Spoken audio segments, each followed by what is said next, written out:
The year is 1987, and American TV networks launch a number of short-lived shows, such as Starman, The Popcorn Kid, and Probe. In a fit of midlife nostalgia and an effort to remind the world of shows they have forgotten, lone podcast pilot Chris Cooling steps into the Forgotten TV studio 30 years later.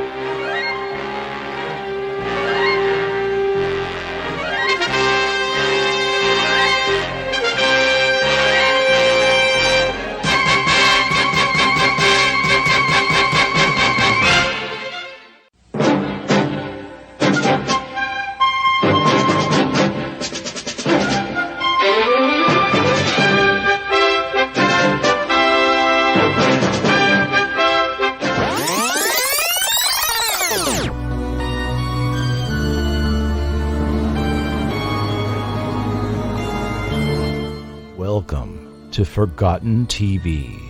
I am your ghost, Chris Cooling. Forgotten TV is a spine-tingling podcast, sustained by listeners like you. You can enter the realm of Forgotten TV through Patreon or PayPal and join the spooky ranks of show producers. This episode of Forgotten TV has been summoned by the Sinister Six: Will Weirton, Doc Fanto, Joshua Draxkel, Ron the Reanimated, Kenny Screamgull, and Tony Spook. If you dare, you can also support the podcast by using the Forgotten TV affiliate links lurking on the website and show notes found right in your cursed podcast player. My eternal gratitude to all for your support of Forgotten TV.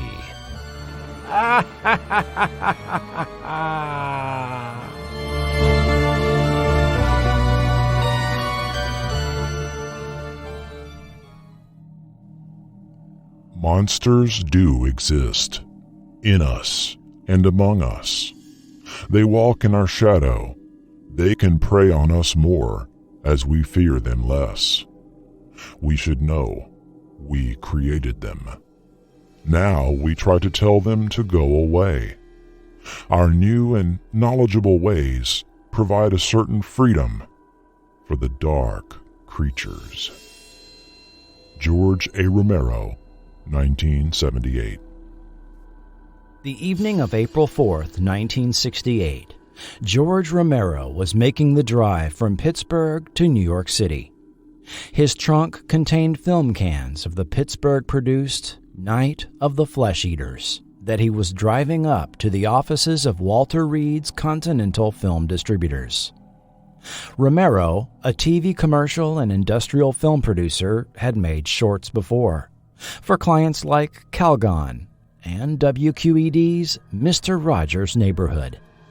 But now, the 28-year-old had directed and co-written his first feature-length film, which would eventually be included in a short list of films from the era that would influence a new generation of filmmakers and change the horror genre forever. On the drive up, Romero would hear on the radio that civil rights activist Martin Luther King Jr. had been shot and killed in Memphis, Tennessee, and he realized the ending to his film would likely have an additional, unintended impact.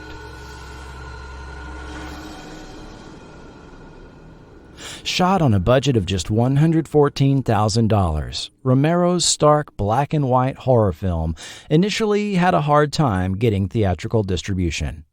Finally, Walter Reed's Continental Film Distributors, who owned a New York theater chain and was looking to widen their catalog away from art house-style films, gave it a chance and would book it in their cinemas. A title conflict with a 1964 film prompted them to change the title, but they neglected to place a copyright on the film. Oops. Dissatisfied with the returns from these bookings and allegedly being stiffed on box office revenue, Romero and crew realized they'd need to hustle their own film to get noticed. 14 prints were made, and Night of the Living Dead was released back on their home turf of Pittsburgh, starting on Wednesday, October 2nd, 1968. Although decades later, the story would have it that the premiere was held on Halloween night. Booked in area theaters as a double feature alongside 1965's Doctor Who and the Daleks, Night of the Living Dead was indeed noticed by the local press, as well as Variety, that printed, "Until the Supreme Court establishes clear-cut guidelines for the pornography of violence, Night of the Living Dead will serve quite nicely as an outer limit definition by example. In a mere 90 minutes, this horror film, pun intended, casts serious aspersions on the integrity and social responsibility of its Pittsburgh-based makers, distributor Walter Reed, the film industry as a whole, and exhibitors who booked the pick, as well as raising doubts about the future of the regional cinema movement and about the moral health of filmgoers who cheerfully opt for this unrelieved orgy of sadism." The following month, the film expanded to about 20 additional states, booked heavily in Texas, Arizona, Ohio, and New York. A William Castle-like marketing strategy was used, promising a $50,000 payout if anyone died from a heart attack while watching Night of the Living Dead.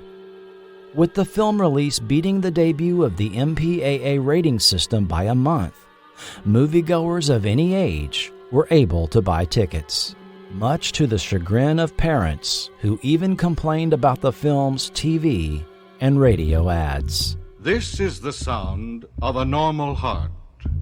Now, listen to that same heart subjected to a night of total terror.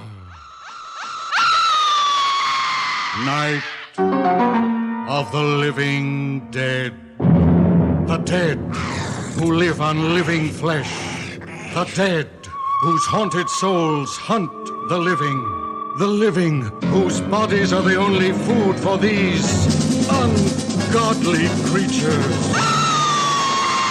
Night of the Living Dead. A bizarre adventure in fear, an experience in shock more shattering than your strangest nightmare. Night of the Living Dead. A night of total terror. Night of the Living Dead broke the rules of the horror genre, as did Alfred Hitchcock's Psycho from 1960 and Roman Polanski's Rosemary's Baby, also in 1968. Instead of taking place in a Gothic mansion, old-world European castle, or haunted house, as many traditional horror films were set, these films were set in contemporary American locales. A rural farmhouse, a roadside motel, a Manhattan apartment complex. The choice of black and white gave the film a documentary cinema verite feel, as did the choice of a black male lead, and his blunt end at the hands of a redneck posse that seemed only too familiar to a certain segment of the audience. Night of the Living Dead also gave us the modern zombie, although the term is never used in the film. As depicted in 1932's White Zombie, 1943's I Walked with a Zombie, and 1966's The Plague of the Zombies, these were either living or reanimated people, mindless slaves under the control of a voodoo or witchcraft practitioner. Night of the Living Dead's ghouls rose without explanation and ate the flesh of the living, although occasionally they would just kill. Romero's The Crazies from 1973 saw a bioweapon cause hysterical, homicidal insanity in the infected. In the following years, Let Sleeping Corpses Lie, a radioactive device used for pest control, had disastrous consequences when the dead were reanimated. And they were hungry. By the end of the 70s, these new zombies started to proliferate in film, which included Romero's own Dawn of the Dead from 1978. 2 years after Living Dead, Romero formed Laurel Productions as a subsidiary of his Latent Image production company. In 1973, he met and was interviewed by journalist Richard P. Rubenstein for Filmmakers Newsletter. Rubenstein, an MBA grad from Columbia with experience as a Wall Street brokerage consultant, had come up through the ranks of TV production, starting as a PA on TV commercials and now owning his own videotape production service. In the wake of a trio of commercial failures, something clicked, and Romero ended up bringing Rubenstein into the company. Even though neither one was really interested in sports, their first mutual effort was the sports documentary series, The Winners, profiling the likes of baseballer Willie Stargell, running back Franco Harris, and NFL MVP O.J. Simpson. The series was produced on spec and was bought by ABC. Centered in Pittsburgh, the independent Laurel continued to operate away from the mainstream film production meccas of New York or Los Angeles, which fit their scrappy, lean and mean production style. Laurel went on to produce several notable horror films, with Romero directing, providing a unique spin on the vampire genre with Martin in 1977, revisiting zombies in Dawn of the Dead, 1978, and Day of the Dead from 1985, but most influentially for our discussion here, Creepshow in 1982. Coming soon.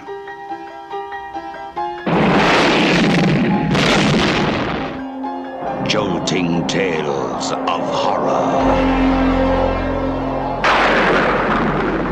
Creepshow. From the author of Carrie, The Shining, and Cujo. And the creator of Night of the Living Dead and Dawn of the Dead. You'll scream at ghastly ghouls. Cringe at weird kids. And shiver at the doings of evil doctors. Creepshow will grab you, grow on you, and give you the creeps. Creepshow, the most fun you'll ever have being scared. Similar to 1972's Tales from the Crypt from the UK's Amicus Productions, Creepshow told 5 grisly tales in its 2-hour runtime, in the style of the 1950s EC horror comics published by William Gaines. The film was bookended by a story about a young boy getting in trouble for reading the Creepshow comic book, which served as a framing device for the story vignettes. The film was written by Stephen King and featured familiar faces such as Hal Holbrook, Leslie Nielsen, Adrienne Barbeau, Fritz Weaver, Ed Harris, E.G. Marshall, Ted Danson, and King himself in a memorable segment. As you can tell by the trailer, the film didn't take itself too seriously and really leaned into its comic book origins with animated elements in the opening sequence and story transitions. Creepshow enjoyed a wide release, ranking number 1 at the U.S. box office its opening weekend. Following the success of Creepshow, Laurel pursued developing the concept into an anthology horror TV series. Evidently not able to use the title or the stylized visual elements of the film due to rights murkiness with co-producer United Film Distribution Company and distributor Warner Brothers, a new property was born, titled Tales from the Darkside. Man lives in the sunlit world of what he believes to be reality.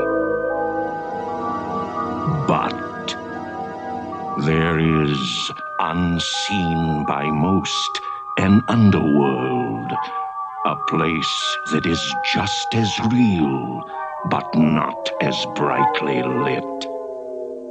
A dark side.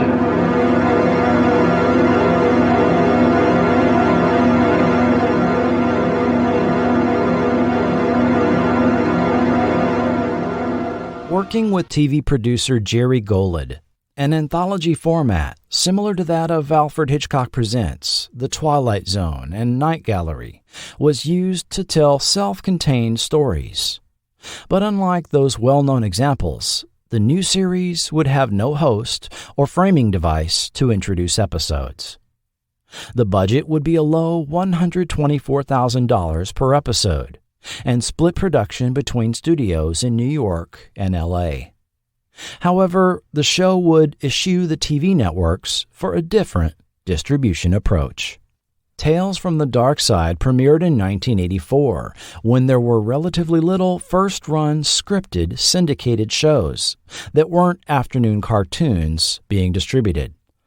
So we're clear on our terms, syndication is when TV programs are sold directly to local stations to air, as opposed to being aired by a TV network. The local station could be a TV network affiliate or an independent, and the typical fare distributed in syndication at the time were reruns of old network shows, game shows, afternoon talk shows, news magazines like Entertainment Tonight, or variety shows like Soul Train and Solid Gold. Older movies were also offered as part of syndication packages, which is why a local TV market might have an independent station running 1979's Love at First Bite on a Thursday night opposite the network offerings of Cheers, Simon & Simon, or whatever movie ABC was running. Often the work of a high-profile writer would be used for Darkside episodes. Robert Bloch, David Gerrold, Harlan Ellison, Clive Barker, Stephen King, and Romero himself would all write episodes or have their stories adapted. Stories themselves ranged from the comedic to the ghastly, incorporating elements of fantasy, sci-fi, or outright horror, and the best ones contained an ironic plot twist or a character receiving their comeuppance in a grisly fashion. By 1988, the show was in its fourth and final season and seen on stations in 125 TV markets. 90 episodes meant the show could now be sold into traditional rerun strip syndication, airing 5 nights a week on local stations. And it was also sold internationally to air in 25 countries. During Darkside's run, other anthology series surfaced, focusing on suspense and fantasy. CBS had moved forward with a revival of The Twilight Zone under executive producer Phil DeGuerre, creator of Simon & Simon and WizKids. NBC had revived Alfred Hitchcock Presents and offered Steven Spielberg's Amazing Stories, invoking the title of the legendary pulp magazine. However, these expensive primetime network shows largely reaped disappointing ratings, while Tales from the Darkside often received high ratings in local markets when aired in the appropriate late-night time slot. While continuing to develop films such as Creepshow 2 and Pet Sematary, Laurel looked to expand their TV offerings and went forward with a pair of pilots that could be their next anthology success. Moment of Fear would downplay the supernatural and present more people-to-people confrontations like the old Hitchcock shows. The erotic Night Rose had its pilot bought by HBO, but a series was nixed when execs thought it too pornographic, according to director John Harrison. With neither of these pilots going anywhere, the choice was made to return to what Laurel knew best, and a sizzle reel showcasing their makeup and creature effects from projects like Creepshow and Tales from the Darkside was created, as related by Richard P. Rubenstein in a 1989 UPI interview. We decided to put together a reel of all our makeup effects that we'd done as a company, just to show our capacity. When we looked at it, we thought, this is not a bad idea for an ongoing series. Darkside showrunner Mitchell Galen edited together this reel, which was presented to Tribune Entertainment, the broadcast syndication company that had distributed Darkside, as well as a variety of programming such as Geraldo and Siskel and Ebert's At the Movies. With the first-run syndication market now exploding, driven primarily by the success of Paramount's Star Trek: The Next Generation debuting the prior year, a series based on the presentation reel was fast-tracked. By the end of 1988, you could watch first-run syndicated content all afternoon and into the evening, much of it focused on the sci-fi, fantasy, horror genres. In San Antonio, Saturday afternoon was full with Superboy, My Secret Identity, TNT, The Munsters Today, War of the Worlds, Freddy's Nightmares, Friday the 13th, the series. And the evening was capped off at 10 p.m. with Monsters.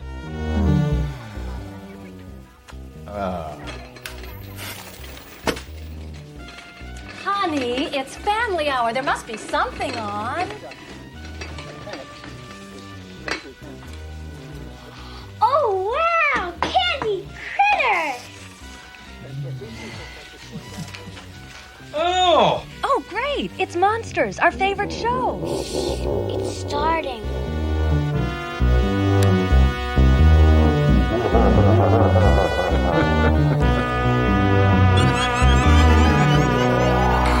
Yes, Monsters premiered in first-run syndication in 78 TV markets on October 22, 1988, although a few stations jumped the gun and aired it on Friday night. That meta opening gave us an idea of what we were in for. An opening shot of planet Earth soon zooms in on North America, then a population center, then a suburb, focusing on a typical Cape Cod-style home. Entering a traditional living room complete with leather lounge chairs and braided wool oval area rug, a family is settling in after dinner for the evening's entertainment. But the father tosses the newspaper in exasperation at the limited choices for TV viewing. As mother rolls in the dessert tray, we realize she is a horned cyclops, as is her daughter, who excitedly digs into the Corningware serving dish of candied critters. The camera then pans around to reveal the father is a literal couch potato, with a lumpy head and sprouted left hand, as the family realizes that Monsters, their favorite show, is starting. As the lights are turned out, the music winds down, and the episode begins. The theme music then ends with what can only be interpreted as a laugh, as the show logo fills the screen, revealing that while what we're about to see may be creepy, it's also in good fun, and we shouldn't take things too seriously. That was the intent, as related by Rubenstein. A good monster is a mixture of fun and scare. We differentiate what we were doing from Friday the 13th and the Nightmare on Elm Street kinds of series. We are dealing with fantasy as opposed to realism. There are no psychotic killers running around killing 16-year-old camp counselors on our show. We are of the Brothers Grimm fairy tale school, of the school of things that go bump in the night, rather than what has been characterized as slice and dice. Still, some episodes were pretty grotesque and violent for American television. Taking a cue from Darkside, in most markets the show was aired after 10 or 11 p.m. Like other anthologies, each episode told a self-contained story, usually centered around a monster or supernatural creature. The monsters in the show ranged from the traditional vampires and werewolves to the unusual and bizarre, such as sentient plants, giant insects, and creatures that defy categorization.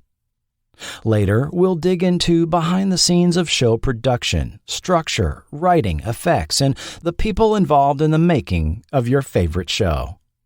Now, join me, if you dare, in having some fun running down the episodes of Monsters, briefly biting into each one, and I'll call out interesting guest actors, writers, and delicious tidbits as we come to them.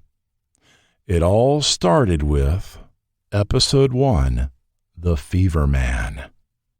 To save his dying daughter, a man visits an odd folk healer who literally fights the grotesque physical manifestations of human illness. The doctor that tags along to debunk the healer soon regrets this decision.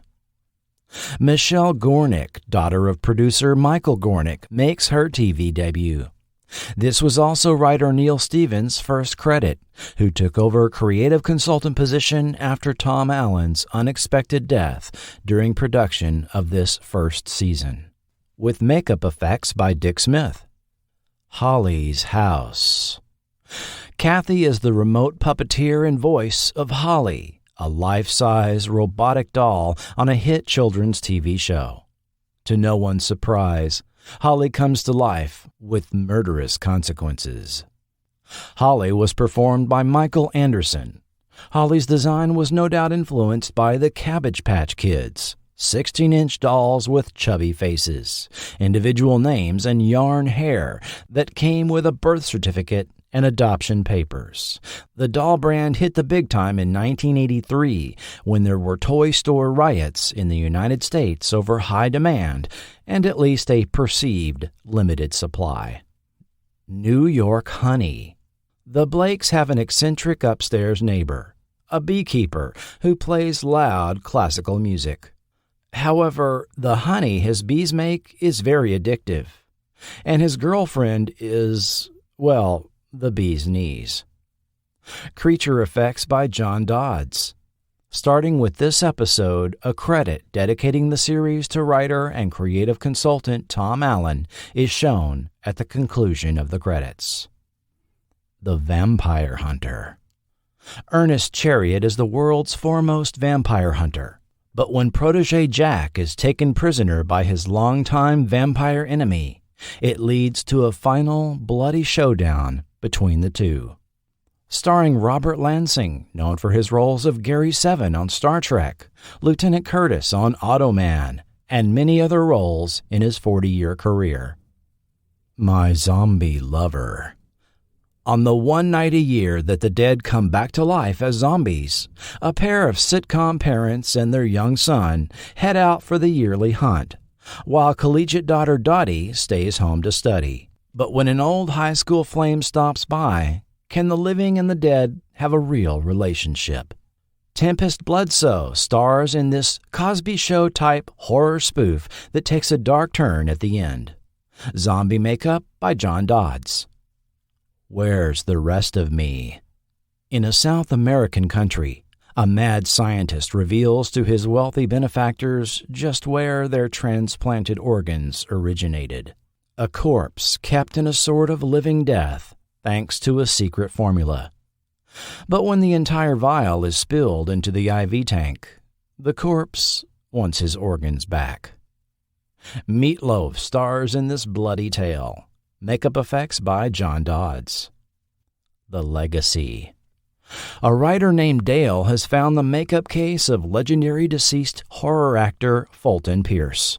While his girlfriend remains unimpressed, Dale begins to see Pierce's characters in the mirror of the case, and soon learns Pierce's secret at a terrifying cost. Based on a story by Robert Bloch, John Dodds and Bill Basso recreate classic Lon Chaney film looks here, including London After Midnight, The Hunchback of Notre Dame, and The Phantom of the Opera. Sleeping Dragon. When a prehistoric capsule hatches a human-sized reptile, 4 scientists are trapped inside a university lab with it. While a snowstorm rages outside, they must find out how to stop it. Starring Russell Johnson and sci-fi actress Beth Toussaint. Creature effects by the Chiodo brothers and Steve Patino. This one evokes shades of 1982's The Thing. Pool Sharks. 2 pool sharks, a man named Gabe and the seductive Natasha, play each other all night in a dive bar. But Natasha is a vampire who had killed his brother, and Gabe is prepared for her. Makeup effects by Kevin Haney. Pillow Talk. horror writer Miles keeps his bed, an ancient Lovecraftian monster, regularly fed with women he brings home, in exchange for the psychic inspiration to write. But when one woman gets away, Miles pursues her and discovers she is also a writer who may be harboring her own secret. Featuring Mary Warrenoff, Creatures by Makeup and Effects Lab, Inc., with mechanicals by Steve Patino. Rouse him not. A painter renting a country cottage is visited by a writer researching local superstitions. It turns out her basement has a demon sealed underneath the floor, and the writer is a warlock ready to battle it. Starring Alex Cord and Lorraine Newman. Director Mark Shostrom designed his own creature for this episode, the first to be produced at the Los Angeles studios. Fool's Gold. Construction workers digging underneath a building find a hidden cave with a treasure chest of gold. Unfortunately, the gold is guarded by a troll willing to kill to protect it. With Taxi's Jeff Conaway and actress and regular sci-fi stunt performer Debbie Lee Carrington as the troll. Creature by Greg Canham. Glim Glim. In a town ravaged by an alien plague, 2 men and a little girl hole up in a library basement, with an alien creature making his base above. But just who is the monster in this Christmas-themed story? Featuring a pre-blossom Jenna Vonoy and Ken Walker as Glim Glim. The episode had been intended to run in December, but due to the 1988 writers' strike, was delayed and did not air until the end of January. The series also seems to shift here, as several episodes in a row have the humans being the real monsters of the story, and not the creature of the week. Parents from Space. A young girl has her life turned upside down, for the better, when rat-like aliens land on their house and take over the bodies of her abusive foster parents. Starring Frank Gorshin and Peggy Cass. Alien Creatures by Vincent Guastini. The Mother Instinct. A wheelchair-bound woman grows some unique melons in her greenhouse, the juice of which has regenerative properties. When her abusive, greedy son-in-law tries to get his hands on the secret, he is introduced to the other life forms living in the dirt. Creatures by John Dodds. Their Divided Self. A pair of famous conjoined brothers are visited on a dark and stormy night by a psychiatrist to help them work through their personal issues. However, he finds to his misfortune there's only one thing they will agree on. Featuring Laverne and Shirley's David Lander. Makeup effects by Rick Lazzarini. Taps. Actress-dancer Susie wants to leave her possessive creative partner Gary, resulting in his murder and dismemberment. A year later, Gary's severed leg, still in his red tap shoe, pays a visit to Susie. Shades of Poe's The Telltale Heart in this mildly gruesome tale. The Match Game. 2 teenage couples play a ghost storytelling game in an abandoned Victorian mansion. However, they are horrified when every detail of their story becomes true. Featuring Father Murphy's Byron Thames and a pre-Beverly Hills 90210 Tori Spelling. Creature by Alec Gillis. Rain Dance. A struggling treasure hunter and his vain wife think they've hit it big time when they buy an ancient statue from an indigenous woman. But they find they've gotten more than they bargained for when they find their God of Death statue is named that for a reason. Featuring Kent McCord and Terry Copley, best remembered as Mickey from NBC's We Got It Made. Cocoon. An amnesiac woman recovering in the hospital from a car accident hires a detective to find out who she is. He brings his psychic girlfriend onto the case, who uncovers her true nature.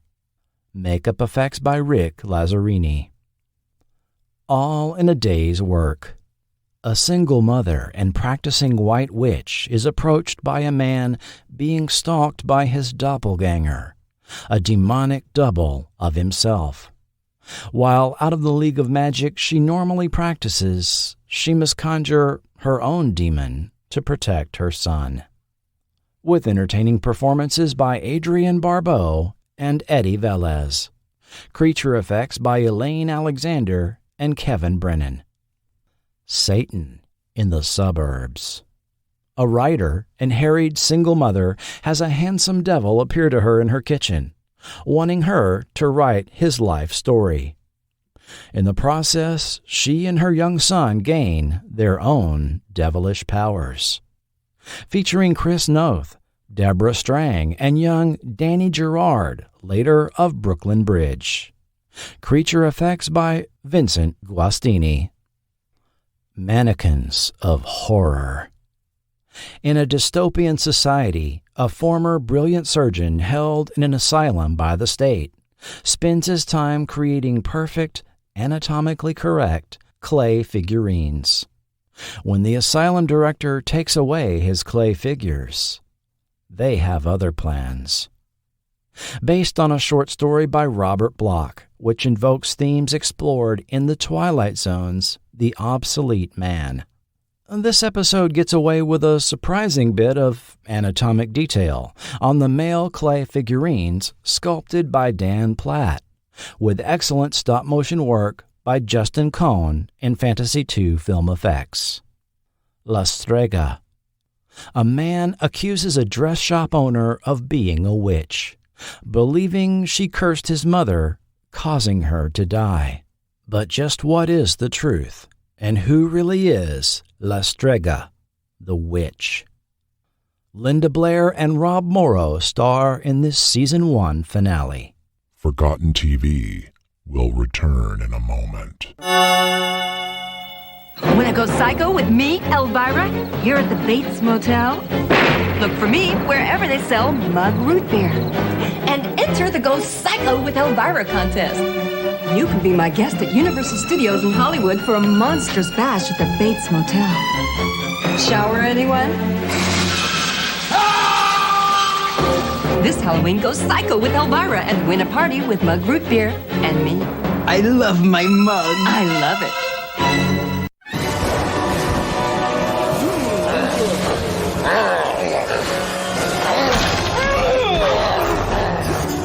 Nasty weather got the little monsters uptight. Make it a blockbuster night. Blockbuster has something for everyone. Even the fussiest little beasts settle down to enjoy Blockbuster. I just love a family night. If the weather's a fright, make it a Blockbuster night. Season 2, The Face. Redneck brothers Cliff and Ray burgle an old lady's house late at night, killing the homeowner in a struggle. But she's left behind a very unique wound on Ray's hand, much to his dismay. Starring Imogene Coca with makeup effects by John Dodds. Portrait of the Artist. Private investigator Roger visits an art gallery containing weird, three-dimensional sculptures of missing people, as if they were emerging from the wall hangings. It soon becomes clear that the sculptures are more than they seem. But who or what is the artist? Starring Darren McGavin. 3D sculptures by R.S. Cole and effects by John Dodds. A Bond of Silk. A pair of Texas newlyweds arrive to a bargain honeymoon suite, where they find a giant web instead of a bed. When the groom becomes trapped, the bride tries to free him before they meet the web's creator. With Mark McClure, creature effects team Dale Brady, Bill Bryan, Pat Brady, and Mike Giamarco. Stop motion effects by Justin Cohn. Rerun. College student Allison is obsessed with deceased movie star Tony Sterling, completely ignoring Max, who has feelings for her. But when Tony shows up in her dorm room, Max has to help Allison see Tony for what he truly is. This was the first credit of Rachel Bay Jones, later of God Friended Me, The Good Doctor, and Young Sheldon. Creature effects by Richard Alonzo. Love hurts. Married DMV clerk Vance routinely hits on the customers, with his efforts continually blocked by his father-in-law. However, Vance's latest fling jewel is a student of voodoo, meaning extreme danger for all involved. Directed by Manny Cato. Effects by Steve Johnson. The Farmer's Daughter. Aging Bible salesman Howard Philby is stranded at a farmhouse, and Ma and Pa let him sleep upstairs with their daughter, with a privacy sheet between them, mind you. But when the sheet comes down, what kind of fate awaits the naughty Philby? The first of 3 episodes directed by actor Michael Warren Powell. Soupy Sales and old indie actor George Hall star in this monster's take on an age-old joke. Makeup effects by Paul C. Riley. Jar. P.I. Jack shows up at a country inn looking for a missing woman, but finds the beautiful Anne instead. There's a mutual attraction, but Anne is attached, for now, to her wealthy, ailing husband. However, the innkeeper has a mason jar that contains the solution for that. Fritz Weaver and Gina Gershon star in this steamy noir tale. Jar Creature by John Dodds. The Demons. A witchcraft-practicing alien tries to summon a demon, but conjures up Chicago businessman Arthur instead, who is forced to play along. But to fulfill the alien's request, Arthur has to figure out how to summon a demon of his own. Richard Mall and Eddie Deason star in this comedic story directed by Scott Alexander, screenwriter of Ed Wood, The People vs. Larry Flint, and Man on the Moon. Makeup effects by Michael Burnett and Colin Penman. Reaper. An ailing old man finds death comes to visit on his very first night at a nursing home, and makes a deal to not be taken. But having to deliver 3 more souls to the Grim Reaper, he may find someone else has made their own deal. With Barbara Billingsley, based on a story by Robert Bloch, with Grim Reaper effects by Rick Lazzarini. The Mandrake Root.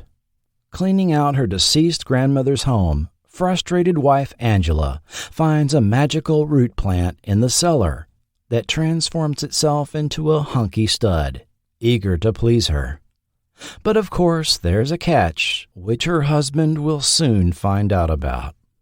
Creature effects by Oscar winner Kevin Haney. Half as old as time. Dying old Dr. Miner visits his archaeologist daughter to find the location of a secret Native American fountain of youth, guarded over by the snake god of forever. But when he drinks of its waters, he finds the snake god will require something in return. Starring Leif Garrett, old age effects by Steve Johnson. Museum Hearts.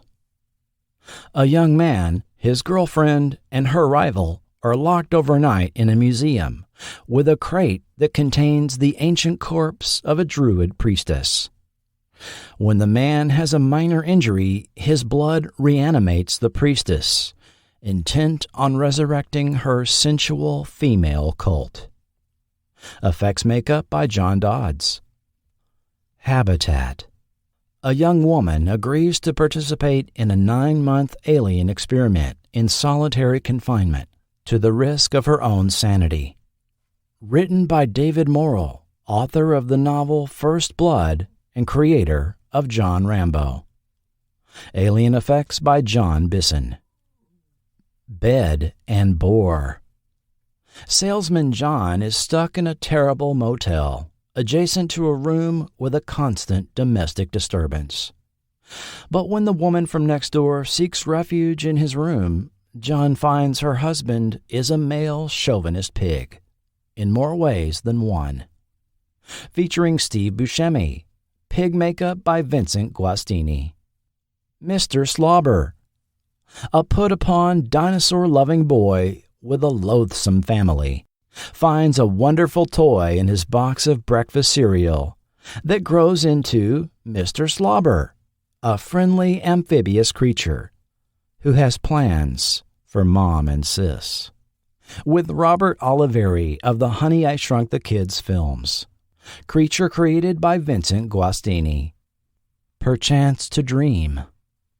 A college student with a head injury suffers from sleep deprivation and finds his dreams have entered the real world, endangering himself and others.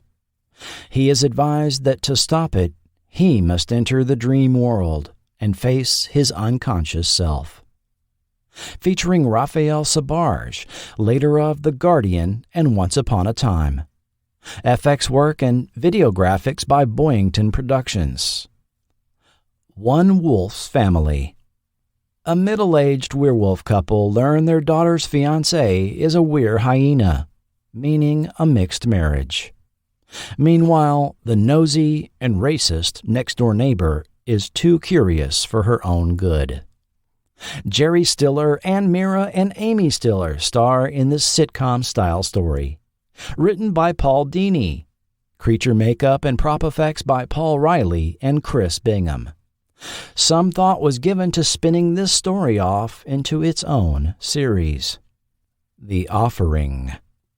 A young man recovering in the hospital from a concussion begins to see hideous, extra-dimensional creatures seemingly feeding on cancer patients. To save his own mother, he must take drastic action. Orson Bean stars in this extremely gross tale. Creature effects by Michael Burnett. Far Below. An auditor investigating the budget requests for a subway maintenance crew discovers they serve as pest control for a race of subterranean creatures living in the tunnels that feed on human flesh. Starring Barry Nelson, best known for the 50s series My Favorite Husband. Directed by Deborah Hill, writer of the Halloween films. Based on a story by Robert Barber Johnson. Creature effects by the KMB EFX Group. Microminds. Professor Becker receives a signal over his giant radio antenna, not from outer space, but from intelligent microscopic life living in the antenna's cooling tank. But what happens when they think Professor Becker is their god? With Troy Donahue, directed by Monsters West Coast producer Anthony Santa Croce. Creature effects by Steve Johnson. Refugee. A former U.S. spy who studies the occult as a hobby is brought out of retirement to track down a defecting Soviet scientist, whose pursuers turn out to be demons. The first of 3 episodes written by Haskell Barkin, who used to write a lot of Saturday morning cartoons, and 4 episodes of CBS's Twilight Zone reboot. Makeup effects by Todd Masters. The Gift. Young Jeffrey is held hostage by a pair of criminals in a remote cabin and locked in the cellar with a chained, telepathic man-beast. Trapped together, a friendship is struck, but they must decide what to do when they learn they will both be killed. With Abe Vigoda, 6'2" dancer Carlos Lauchu in makeup as the Beast, and John Bolger doing voiceover. Jeffrey was played by Zach Overton. Creature effects by John Dodds. According to Fangoria, this was the first second-season episode filmed. Overton, a child actor from the age of 5 to 13 in the 1980s, recalled Abe Vigoda to be a very nice, seasoned professional, telling Forgotten TV, "But this was later in his career, and he did struggle to remember his lines. I do happen to remember multiple takes where he said, 'Go get some stove for the coal,' instead of coal for the stove." He also noted John Bolger was on set for key scenes, reading his lines off camera. As he was used to performing live in front of an audience, he found the non-linear order of scene filming for monsters to be jarring, and added, "The final shot of me with the tears running down my face was the final thing we shot, and felt a bit of an afterthought, very rushed. So while I did cry in the other dramatic moment of the episode, they used fake tears for that last shot, so we could quickly get the take and wrap." Overton also appeared in episodes of Saturday Night Live, Kate and Alley, and The Late Show with David Letterman. The Bargain. Plain-looking bookstore clerk Sarah calls a beauty ad in a 70-year-old magazine, and a mysterious woman shows up with a mask she can wear as her new face. But of course, everything comes at a price, and these things always have a catch, as Sarah soon finds out. This was the writing and directing debut of Tom Noonan, who you might remember as Frankenstein's monster on The Monster Squad. Makeup by John Dodds. The Family Man. Mom has a new boyfriend, but only 10-year-old Neil can see him for what he really is, through his deceased dad's glasses. A reptilian, emotional vampire who has fed off of other lonely single mothers. Creature by John Dodds. The plot point where characters can see creatures posing as humans using special glasses was seen in the film They Live from late 1988, about a year and a half before this episode aired. Forgotten TV will continue in a moment. Welcome to the world of terror. When I'm not busy embalming bodies, which isn't often, I like to relax with some good family reading. Let me introduce you to my personal library of Fangoria, the leader in horror entertainment. What a fascinatingly hideous cover of Freddy Krueger. And devilishly candid reviews of the latest horror videos. And gloriously bloody color photos from the newest Friday the 13th. They're all here in Fangoria. Can I persuade you to subscribe? Customers! Ah, let the dead bodies wait.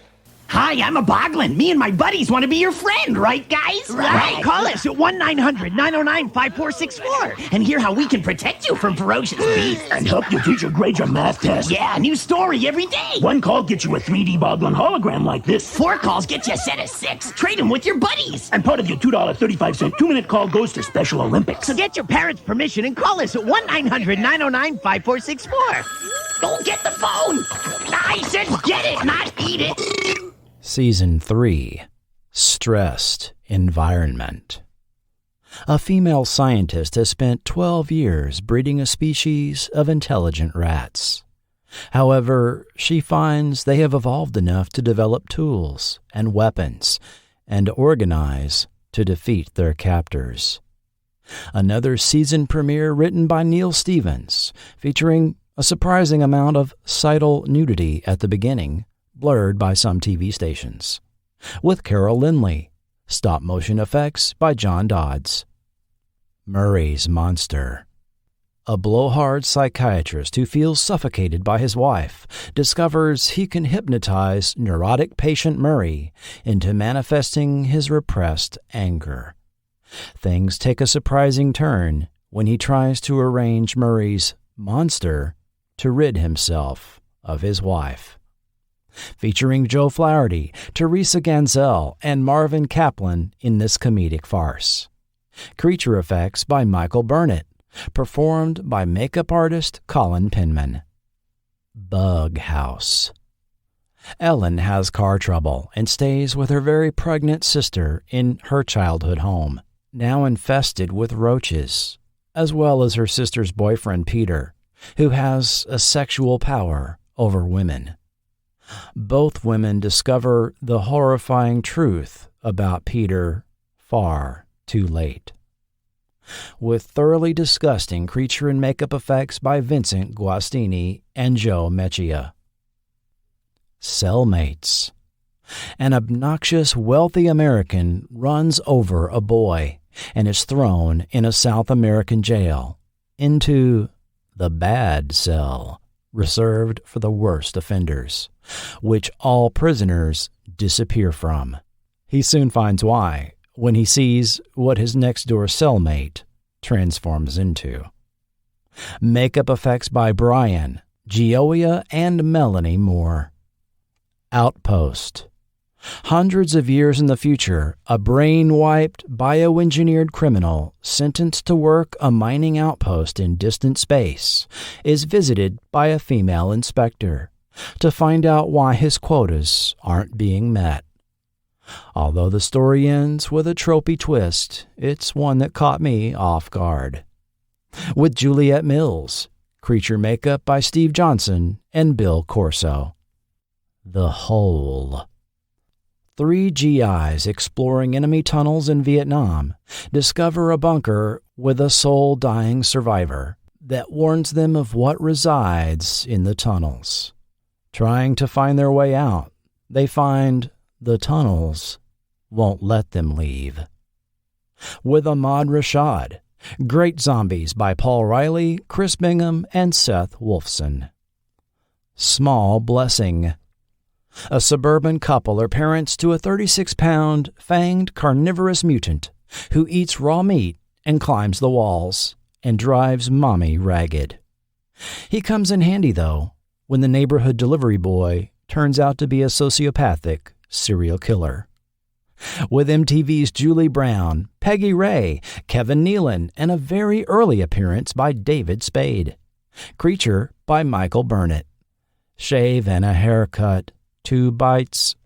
A teenage boy tries to convince his friend that the barber shop across the street is a den of vampires. Breaking into the barber shop, they don't find vampires, but something just as evil. Written by Dan Simmons, a prolific novelist known for the Hyperion Cantos and Seasons of Horror series. With Will Wheaton and Matt LeBlanc. Creature by Michael Burnett. Here, LeBlanc was the Hollywood newcomer, and Wheaton the acting veteran, with a decade of work under his belt. The two became friends during filming, finding they both liked Monty Python, MST3K, and the Zucker Brothers. During filming, LeBlanc turned Wheaton onto a new show called The Simpsons. The two tried to stay in touch, but their lives took them in different directions. In a few years, Wheaton turned on the TV to find LeBlanc had been cast in Friends, one of the most popular sitcoms of all time. The Young and the Headless. Victoria is surprised when her hunk of a former husband, thought dead, returns after years in the jungle. However, her current husband, a wheelchair-bound, mad surgeon, turns him into a headless, remote-controlled automaton. Karen Valentine stars in this soap opera-like adaptation of an 1887 short story by W.C. Morrow. Makeup and special effects by John Dodds, Jay Kushwara, and Mark Alfrey. However, the headless effects produced on video visibly clash with Monster's 16mm format.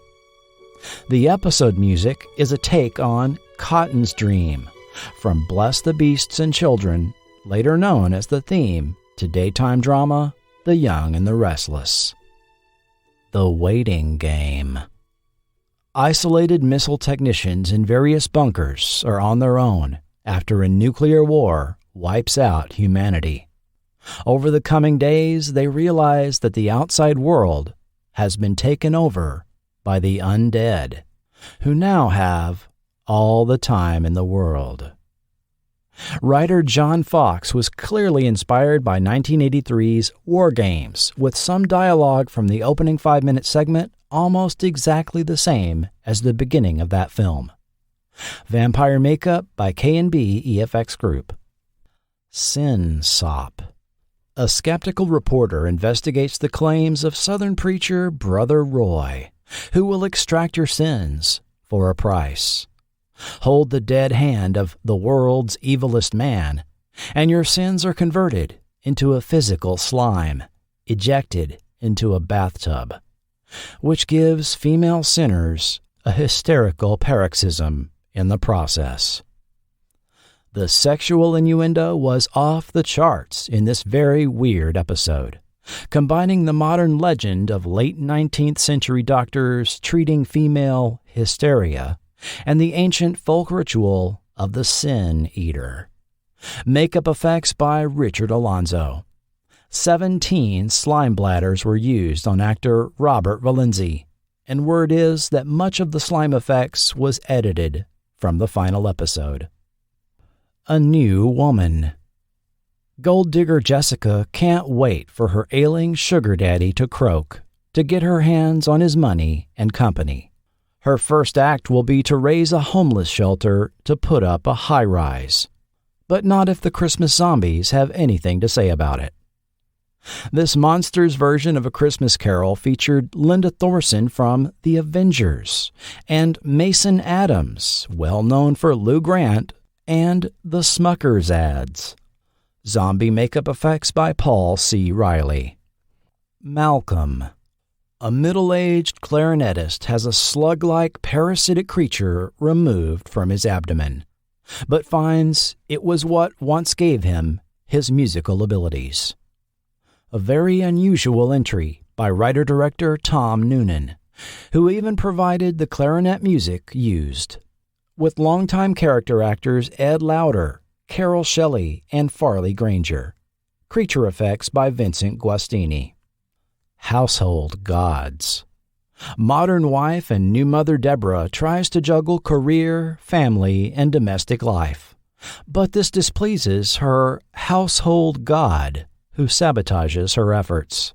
However, barefoot and pregnant Laura from next door, as well as her own mother-in-law, soon educate her in the proper order of things. Too Close for Comfort's Deborah Van Valkenburg stars, and the diminutive Michael Anderson returns as the household god. Makeup effects by John Dodds. The Space Eaters. The evening of two proper chess-playing gentlemen is interrupted by an invading alien in the shape of a giant eyeball. The pair must spend the rest of their night avoiding the alien's attempts to take over their brains. This 50s pulp-style story was directed by Robert T. Megginson, co-writer of 1986's FX. Creature effects by John Bisson. The Waiting Room. A widower brings his newlywed son and his wife to a mountain hotel with an ulterior motive to sacrifice his son to the phantom woman he cheated on his wife with on their honeymoon 20 years earlier. Starring John Saxon and Christian LeBlanc from The Young and the Restless. The Barely Seen Creature by K&B EFX Group. Leavings. A pair of beat cops have encounters with numerous people with various body parts missing, but no traditional signs of amputation. When they report this to the inspector, they discover he's running a house of horrors in the basement of the precinct. With Clifton James, the Popcorn Kids' John Christopher Jones, Tony Shalhoub, and John Bloom, who played the Frankenstein monster on 1971's Dracula vs. Frankenstein. Jay Kushwara, Ken Brilliant, and Michael DeFeo deliver a very creative creature here. Desirable alien. A female hard-case INS agent investigates a pair of immigrants working at a Greek restaurant. But can she resist the supernatural charms of Hercules Vavalotis, a genuine satyr? With Wendy Makina, later of Sister Act and Oliver Bean, Luis Guzman, and Blondie's Debbie Harry as a lusty nurse. Creature by Paul Riley and Billy Messina. A Face for Radio. Radio talk show host Ray Bright regularly ridicules paranormal guests, until the sexy Amanda visits his studio. But Amanda has brought proof in the form of a tiny alien creature in a cage that claims Amanda is really the one to be feared. Written and directed by Bruce Firestein, who went on to pen Goldeneye, Tomorrow Never Dies, and The World Is Not Enough, with surprisingly entertaining performances by 80s big mouth Morton Downey Jr., his wife Lori Krebs, pop star Laura Branigan, 50s actress Julie Wilson, and the voice of Rick Wessler. This one gives off heavy Midnight Caller vibes, and the creature, designed by John Bisson and Ken Walker, made it on the Season 3 DVD cover. Werewolf of Hollywood. Low-budget Hollywood screenwriter Buzz is told to write a very specific script about a studio executive that is a hereditary werewolf. But when the producer pitching the story turns up dead, it turns out that truth is stranger than fiction. Prolific novelist Ron Goulart penned this satire on the film industry, with Richard Belzer and character actor Shelley Berman, who had appeared on The Twilight Zone and Beware the Blob. Creature effects by Vincent Guastini. Talk Nice to Me. A player that juggles multiple women over the phone is the recipient of some interesting calls from a mysterious stalker that seems to know everything about him. When he demands to see her in person, he ends up regretting it. Written by Paul Dini, featuring Ed Marinaro from Hill Street Blues, Terry Ann Lynn from The Bold and the Beautiful, and Tina Louise as the voice of the mysterious woman. Creature effects by Steve Johnson. Hostile Takeover. A Wall Street raider takes voodoo economics quite literally and has been getting stock tips directly from a voodoo priestess to make it big on the stock market. After a year, however, the ride is over and it's time for him to be taken over by the devil. With Dennis Christopher from Profiler, Tracy Walter, William Lanteau from Newhart, and Pam Grier. Creature effects by the Chiodo Brothers. The Maker. Newly homeless Mac takes up sleeping in an abandoned hotel, where he meets JJ, an inebriated vagrant who can conjure anything out of thin air. But his conjurings are quite defective. When Mac takes away the booze, JJ's creations become nightmarish. Vaudeville and 40s film actor Eddie Bracken stars in this final episode from the original airings. Creature effects by Steve Johnson. The Moving Finger. Nebbish accountant and TV addict Howie is startled by an absurdly long, disembodied finger sticking up through the bathroom sink drain. When his wife never sees it, he begins to question his sanity and takes extreme measures to deal with the finger. From a story by Stephen King, with Tom Noonan and Alice Playton from The Lost Saucer. Finger effects by John Dodds, Ken Walker, and Greg Ramundus. Contrary to air dates quoted online, this episode didn't air during Monster's original run, and possibly wasn't seen until the Sci-Fi Channel reruns in the 90s. Was it too bloody for broadcast TV? You'll need to watch it and decide. Forgotten TV will return in a moment.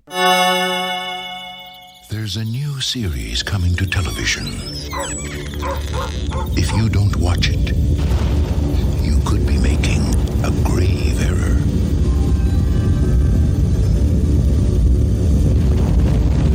A very grave error. Friday the 13th, the series.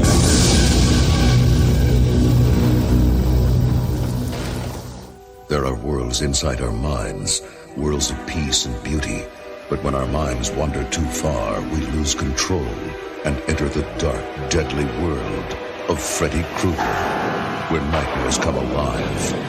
Experience this world every week on Freddy's new television series, A Nightmare on Elm Street, the series, Freddy's Nightmares. Don't let him catch you sleeping. Behind the scenes. Horror thriller anthologies already had a robust broadcast history long before Monsters' 1988 debut. Everyone can point to Rod Serling's The Twilight Zone, originally running on CBS from 1959 to 1964, which has enjoyed a life of near continual reruns since. But also premiering in 1959 was ABC's One Step Beyond, hosted and directed by John Newland. The amazing drama you're about to see is a matter of human record. You may believe it or not. But the real people who lived this story, they believe it. They know. They took that one step beyond. This perhaps less remembered anthology ran for 3 seasons and 97 episodes, exploring supposedly true tales, often revolving around paranormal events. In 1960, Boris Karloff's thriller debuted on NBC, originally as a crime suspense drama, before shifting to tales of gothic horror. Episodes would begin with a cold open before Karloff would appear to introduce the story and its players, often concluding with, "Let me assure you, my friends, this is a thriller." Thriller ran for 2 seasons and 67 episodes, and has also been rerun even in recent years on MeTV. However, there's an anthology from this era you may not have heard of. CBS's Way Out presented horror, fantasy, and sci-fi stories for just 14 weeks in early 1961. Host Roald Dahl would dryly introduce episodes with a lit cigarette in front of a hall of mirrors video effect. Somewhat appropriately, the show's sponsor was tobacco company L&M. Yes, this was the same Roald Dahl that wrote James and the Giant Peach and Charlie and the Chocolate Factory. However, he was also a prolific writer of macabre adult short stories, widely published in top American periodicals. Producer David Suskind envisioned a weekly series in the style of Alfred Hitchcock Presents, with Dahl as host, and sold CBS on the idea. Or rather, sold L&M Tobacco on bankrolling the show, as was done at the time. The show was videotaped at CBS's Manhattan studios and echoed the tales printed in EC Comics the prior decade. Much like the response to those comic books, Way Out received harsh criticism even before it premiered, with one viewer irritated it would replace the Jackie Gleason show in the time slot, warning parents about the initial episode, one of Dahl's own short stories. See that your children are not near Channel 2 between 8:30 and 9 p.m. on Friday, March 31st, or on any succeeding Friday, until good taste and common sense return to CBS TV. Although the show did receive some critical acclaim, Variety also called it a wild orgy of nightmarish imagery. Television is hardly ready for this kind of grisly business. Another common criticism of the show was that it offered its macabre tales without parable, social commentary, or justice being served via any traditional method. Indeed, the story seemed pretty wild for 1961 television. That first episode, William and Mary, had a dying man's brain removed and kept alive in a tank, a single eyeball afloat in the fluid. His previously browbeaten wife then takes delight in his now speechless situation, blowing cigarette smoke into his eye, presumably L&M's. Soft Focus featured a photographer who could touch up photos with special chemicals, the same results of which would come true on the faces of the photographed people. When his wife intentionally spills it on his photo, it erases half his face, in a reveal that shocked viewers at the time. Starting with the 11th episode, some network affiliates even began to drop Way Out citing the excessive horror involved in episodes. That installment, Hush Hush, depicted a behavior-modified wife, all too happy to permanently silence noisy pets and neighbors. After this, CBS started allowing affiliate stations to preview episodes over a closed-circuit feed. Episodes, in fact, all too often dealt with a man using a plot device to deal with an overbearing wife. Episode 9, Death Wish, had a voiceover claim outright, "Most men want to kill their wives," then proceeds to tell a tale about a funeral home that seems to provide just such a service. In episode 12, Sideshow, a man leaves his nagging wife for a headless woman in a carnival sideshow who appears to have a light bulb installed on her neck. In the final installment of Way Out, 2020, a timid encyclopedia salesman seeks to use a rather unorthodox hitman service to rid himself of his shrew of a wife. This one featured several story elements later seen in episodes of Monsters. However, one wonders what was on the mind of showrunner Jacqueline Babin, who selected stories for the series. Special effects makeup was done by one Dick Smith, whose work is often credited as one of the highlights of the series. Smith's makeup effects on Way Out ended up inspiring youngsters to pursue the same line of work. This included 8-year-old William Malone, who as an adult recalled, "I think I saw an ad for the new Way Out series, which would air just before The Twilight Zone. We had poor reception from the station that aired the program, and the picture was often fuzzy. This somehow made the show creepier than it was." The images were ghostly. Dick Smith's makeup on the false face and soft focus episodes were great. They inspired me to take an interest in horror makeup. Malone's interest led him to work for Don Post Studios, designing the infamous William Shatner mask, later used for Michael Myers in Halloween, and working in makeup effects for 1973's The Norliss Tapes. He later directed episodes of Freddy's Nightmares, HBO's Tales from the Crypt, and 1999's House on Haunted Hill. Legendary makeup artist Rick Baker also credits Smith for an early interest in the field, saying in 2009, "It was the soft focus episode of Way Out I saw when I was 10 years old in 1961. It scared the bejesus out of me. I always loved getting my Famous Monsters magazine, and I opened up the inside cover, and there was a photograph of that guy with a part of his face missing, flat like that, with this look of horror on his face. It was disturbing. I thought this guy was a good actor. When I read the article, I realized that the part of his face that was still human was in fact not the actor at all. That expression of horror was a sculpture by Dick Smith. From that moment on, I became obsessed with this man, Dick Smith." With Way Out becoming problematic with affiliates, CBS exercised their cancellation option and ended the show after 14 weeks. David Susskind immediately went on to produce the very similar Great Ghost Tales on NBC, using story ideas originally conceived for Way Out. But this series only lasted 12 weeks. Roald Dahl ended up hosting the UK anthology Tales of the Unexpected 18 years later, which adapted more of his stories for the small screen.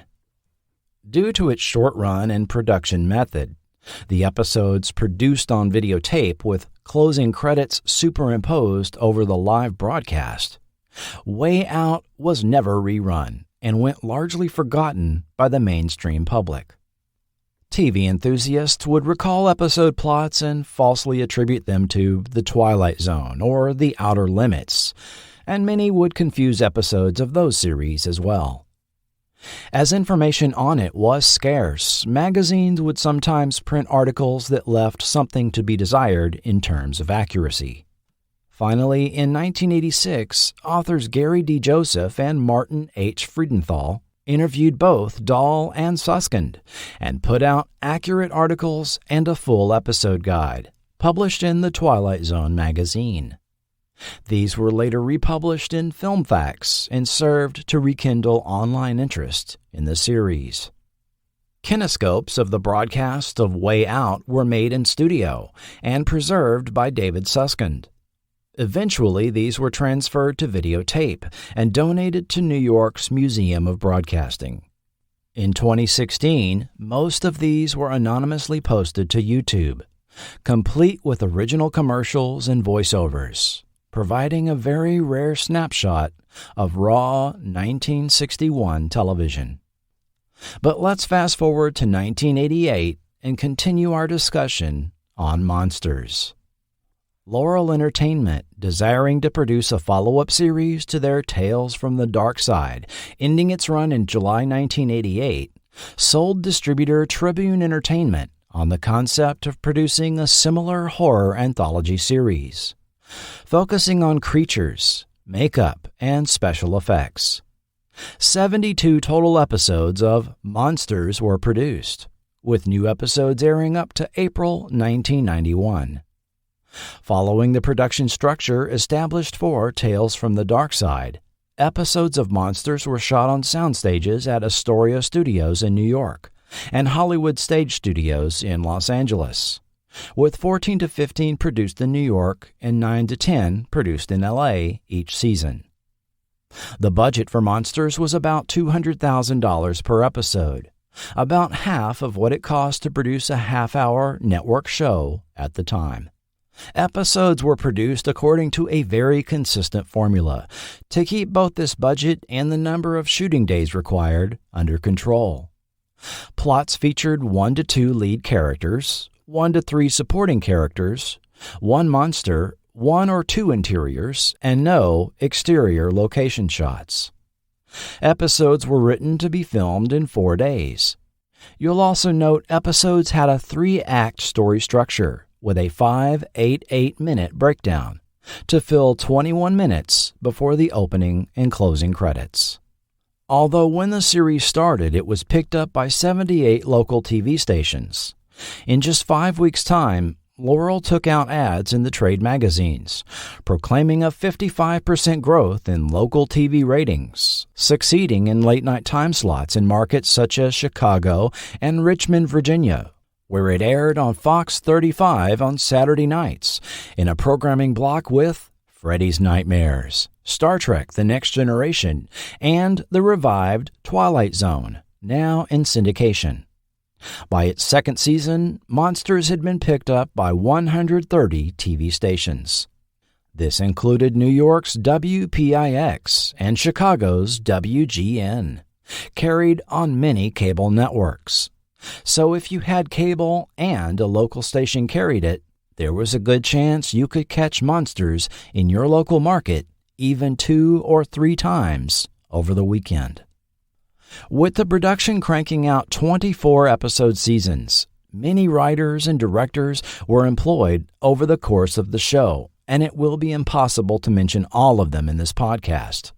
But let's look at about 15 behind-the-scenes people that made Monsters work. We've talked about Richard P. Rubenstein, George Romero's business partner in Laurel Entertainment. And yes, there were several business entities they operated under: Laurel Productions of Pennsylvania, Laurel Tape and Film, Laurel Group. For simplicity, all included under the umbrella term of Laurel Entertainment here. The corporation was named after the official state flower of Pennsylvania, the mountain laurel, a wildflower native to the eastern U.S. It was Rubenstein's business acumen that enabled the transformation of Romero's latent image, technically a different company, into a leaner, more fiscally responsible outfit. His choice to produce a full series of the television sports documentaries, The Winners, didn't come out of any particular interest in the subject matter, but was the result of an investment scheme where the very subjects of the episodes financed the production. In 1982, Laurel, as well as sports stars Willie Stargell, Franco Harris, L.C. Greenwood, and a list of Pittsburgh's who's who, were the subject of IRS investigations when they started cracking down on investment arrangements commonly called tax shelters. In these arrangements, the investor generally would benefit more from the reduced tax obligations than any traditional return on the invested funds, while the film producers would obtain more funds from investors than any likely return from box office or TV sales. Such arrangements were common in the movie industry in the 1970s, before the IRS closed the loophole allowing them. Laurel was cited by the press as being at the center of most of the tax court cases in a front-page Pittsburgh Press article. Rubenstein, with Laurel foreign distribution agent Irvin Shapiro, leveraged the emerging international cult status of Night of the Living Dead, entering an arrangement with Italian horror auteur Dario Argento to finance half of a sequel in return for international distribution rights. In September 1978, Zombie was released in Italy, while a different cut of the film premiered in the U.S. in April 1979 as Dawn of the Dead. Certain it would receive an X rating from the MPAA Ratings Board, Rubenstein turned down offers from bigger studios that would distribute a cut R-rated version and sought a film distributor that would release it unrated. As he noted at the time, no major company will release a film with an X rating. The flaw in the rating system is that X carries the connotation of sex. There is no sex in Dawn of the Dead, not even a kiss. As I extensively detailed in Forgotten TV Supplemental 12, the MPAA's intentional decision to not copyright the X rating resulted in it being hijacked by the porn industry. So, in an early example of a film studio circumventing the MPAA altogether, Laurel partnered with United Film Distribution Company, and Dawn of the Dead was released without an MPAA seal, but included the following notice in advertisements and one-sheets. There is no explicit sex in this picture. However, there are scenes of violence which may be considered shocking. No one under 17 will be admitted. The risky strategy was successful, and the film, the budget of which was likely around $700,000, reported worldwide box office returns of $24 million by late 1979. In 1980, Laurel Entertainment went public in an IPO, their prospectus listing a number of projects in development, among them Night Riders, Day of the Dead, Creepshow, and Stephen King's The Stand, with Romero and Rubenstein owning equal shares, constituting a majority ownership in the company. The pair was poised to take Laurel Entertainment into the 1980s. Joining Laurel in 1985 as vice president of production was Mitchell Galen. Galen's early days and late nights as a musician in a touring band led him to seek a different lifestyle. Wanting to enter the film business, Galen visited one talent agency after another until he lucked into a referral to the Fifi Oscard agency. His first job was assistant to Michael Learned on the TV series Nurse, produced in New York. He then jumped at the opportunity to assist producer Robert Halmy Sr., developing a string of TV movies, including recruiting Peter O'Toole over a 3 a.m. phone call for the 1983 TV movie Svengali.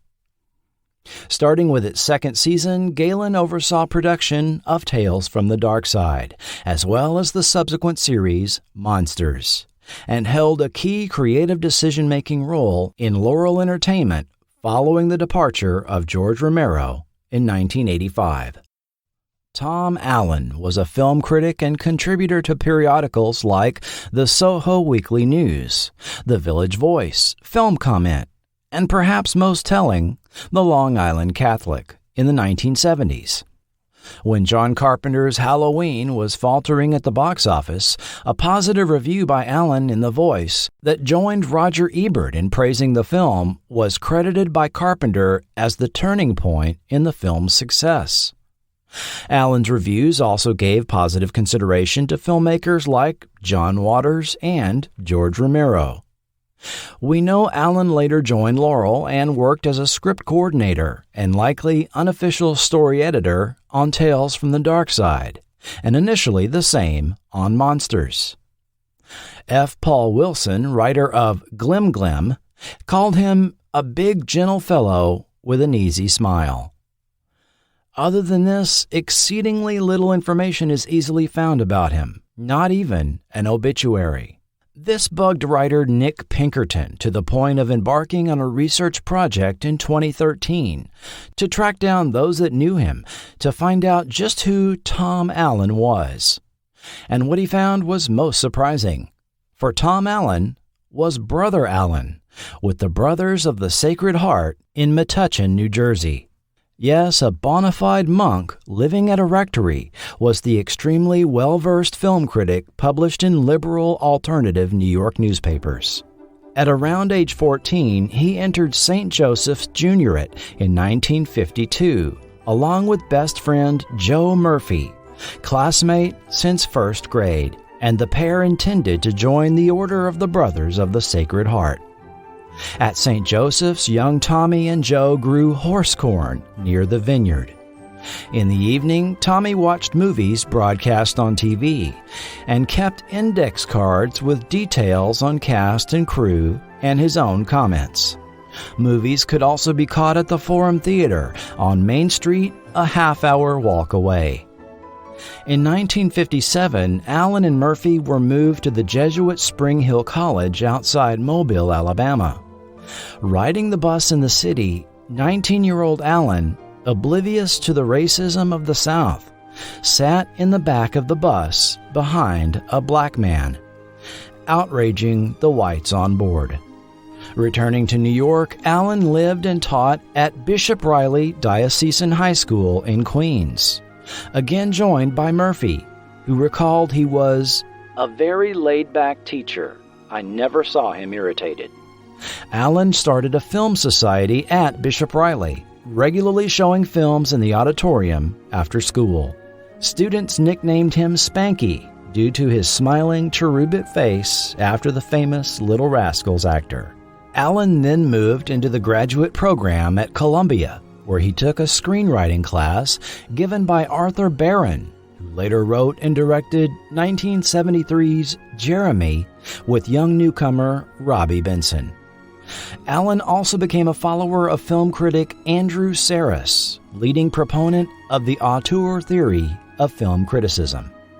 By the mid-70s, Allen was writing film reviews for Soho Weekly, and from there, The Village Voice, while living at the rectory in the South Bronx. Even though he was religious and politically conservative, he was also no prude.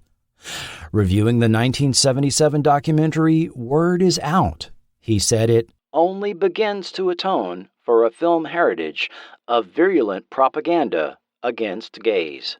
He noted the sexuality of both Sissy Spacek and Natasha Kinski in reviews, even relating a dream he had about Kinski to voice intern Kent Jones.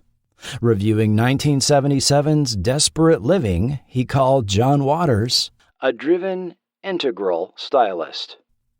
He profiled both George Romero and Richard Rubinstein for the 1979 Village Voice article, Night of the Living Dead, spelled Knight.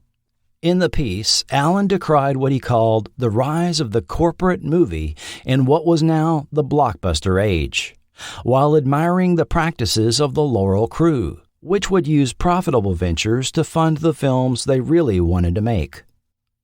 Allen noted Romero was redefining his own terms what it means to be a truly independent commercial filmmaker.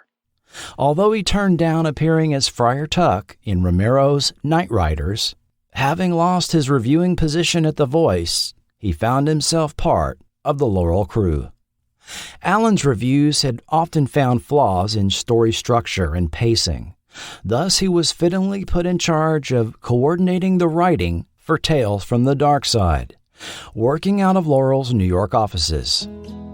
Sadly, his two carnal habits of chain-smoking extra-long Moore cigarettes and consuming junk food on the go caught up with him. One September morning, Brother Allen was not present at morning prayer. The brothers found that he had died in his room overnight at 50 years of age. He had passed during production of Monsters' 4th episode, and a credit dedicating the series to him was placed at the end of every episode, starting with the 3rd. The New York Film Critics Circle also recognized him with a special posthumous award. He was laid to rest at the Brothers Cemetery on the St. Joseph's campus behind the House of Studies, not far from where he and best friend Joe once grew horse corn. Neil Stevens began writing screenplays when he was 13 years old, as he explained to interviewer Brock Swinson last year. "I have been writing for a long, long time, back before there were even screenwriting books. I think I bought an old Star Trek episode, which was totally inappropriate as a screenwriting guide. You could order screenplays back then, but they were written after the fact, so they were not at all useful." After graduating from NYU, he managed to get a meeting to pitch stories for a new series. "I wrote up all these pitches for Monsters, and I had another idea that wasn't written down, but I was in there, so I pitched that idea. That was my first sale, and it turned out to be the premiere episode." Following Tom Allen's unexpected death, his position on Monsters was filled by Neil Stevens. A few years after Monsters, Stevens graduated to writing screenplays for Charles Band's Full Moon Entertainment and Pulse Pounders video labels, under the pseudonym Benjamin Carr. Zarkor the Invader, Head of the Family, Mystery Monsters, The Creeps, Johnny Misto, Boy Wizard, and Talisman are some that you may remember sitting on the shelves of your local video store. In 2001, he was one of the writers of Warner Brothers' remake of 13 Ghosts. Writer Edith Swinson had previously written 10 episodes of Tales from the Darkside before contributing 6 episodes of Monsters. An English teacher who had just moved with her husband and 2 young children to upstate New York, they were having a tough time making ends meet. When an episode of Tales from the Darkside came on, this gave her an idea, as she told Jamie Bernard in 1991. "I watched the show, and although I had never written a screenplay before, I said to myself, I can do that. And I did." Swinson was not a complete amateur, however. Years earlier, she had written a children's fantasy novel while living in Tangiers, and she had always been fascinated by supernatural tales. "One of the earliest books I stole out of my mother's bedroom was some Edgar Allan Poe short stories when I was 8, and they affected me. And of course, the Twilight Zone probably warped my mind. I'm attracted to the supernatural where it intersects with universal human desires to plunge beyond the limit. Everyone's got a dark side, maybe domination fantasies, maybe something else, but we leash them, we repress them. The stories I want to write explore the people who unleash these fantasies, whose passion is so big that they're willing to damn themselves in order to consummate it." Assisted by Laurel's Tom Allen, she submitted her first script on spec, which was produced as Darkside episode Strange Love, a vampire love story. As she worked on 3 more episodes, she found herself an agent and got a deal with Universal. Swinson's Monsters episodes were The Vampire Hunter and Cocoon, Season 2's Love Hurts, and for Season 3, A New Woman, Desirable Alien, and Household Gods, although that last one had the ending changed by Monsters producers. She had originally ended the story with a steely look in the wife's eyes as she kissed her husband goodbye, implying his days were numbered. Showrunners chose to end it with knowing winks shared between the husband and the household god, dooming the women to a life of servitude. That's what happens when you write a script. It's like having a baby and putting it up for adoption. One day, when I write and direct my own material, I'll do it my way. Later, she managed to get a script produced for Star Trek The Next Generation, the 5th season episode Imaginary Friend. She was story editor on Charmed, as well as co-producer on the Showtime series Odyssey 5. She's also written 10 TV movies since 1993. The husband and wife writing team of Bob Schneider and Peg Holler contributed 5 episodes. They enjoyed working on Monsters, but it presented some challenges, as they told David Everett in 1989. Bob Schneider: "It's sort of like working in the old B-movie era. I used to love those movies, that kind of stuff that was shot in 5 days for $200. One of the things that's great about Monsters is it's good for writers. Because of the limited special effects and the limited sets, a lot of it has to be done with dialogue and characters." Peg Holler: "You have to pace things, so you have the hook in the first act, and you end the second act with a kind of Shrek that'll keep people going to the third act." Their first season contribution was Parents from Space, where the rats took over a girl's parents. Second season's Rerun with the undead movie star. Jar, where the mason jar held quite a surprise, and third season's Small Blessings with the mutant baby, along with the young and the headless. Writer D. Emerson Smith did 3 episodes. A bit of research reveals D. Emerson Smith is also David E. Smith, makeup effects artist on films such as Friday the 13th Part 2, Amityville 3D, Chud, and Day of the Dead. His last name is hardly coincidental. He is the son of makeup artist Dick Smith, who had provided effects for Way Out. Following in his father's footsteps, the younger Smith pursued a career in makeup effects, but found the chemicals involved in epoxies and urethane foam gave him chemical poisoning, to the point where he had to be hospitalized. After recovering, he took a break from makeup effects for several years and penned 3 Monsters episodes: The Mother Instinct from Season 1 and Microminds and The Gift from Season 2. His makeup effects experience was most valuable in writing scripts, telling Fangoria in 1989, "I don't write anything that can't be done. This is one of the most complex shoots that they've done here, but it's still doable within 4 days." Following over a 6-year break, he dipped his toe back into doing makeup effects for several more films, including Pulp Fiction and theme park attraction Extraterrestrial Alien Encounter, which ran for over 8 years at the Magic Kingdom's Tomorrowland at Walt Disney World. Writer F. Paul Wilson had penned the 1981 novel The Keep, which was adapted into a 1983 feature film.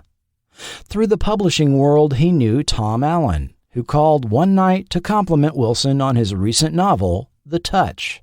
Wilson was invited to the Laurel offices in New York, where it was proposed he contribute a story for the upcoming Monsters series.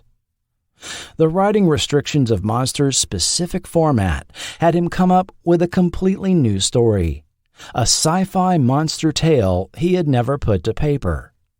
He sat down to write out a 1-page treatment and sent it over to Laurel the next morning. A week later, Allen called with story notes to tweak the story closer to the Monsters format. And then, the Writers Guild of America went on strike. The writers walked out in March, calling the producers' contract offer ridiculous. But no one knew it would become one of the longest strikes in the history of the industry.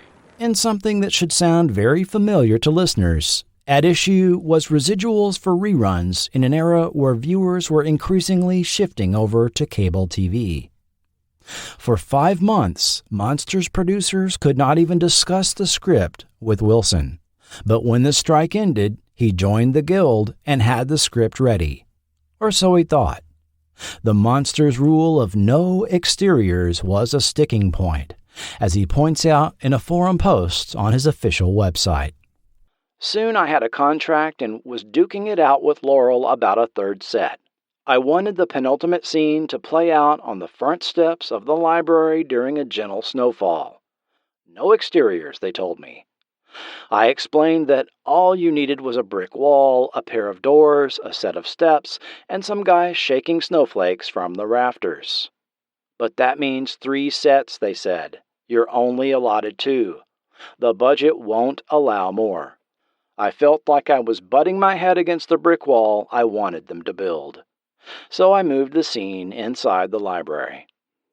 Due to the delay revolving around the strike, the episode didn't air until January 30th.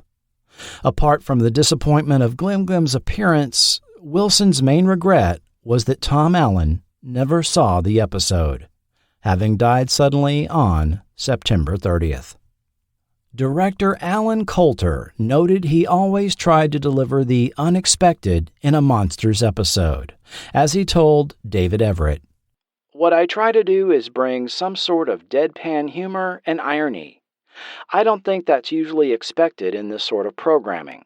I've also tried to cast these shows as close to feature-style casting as I could, and then direct in a way that the performances are really low-key, as opposed to over-the-top.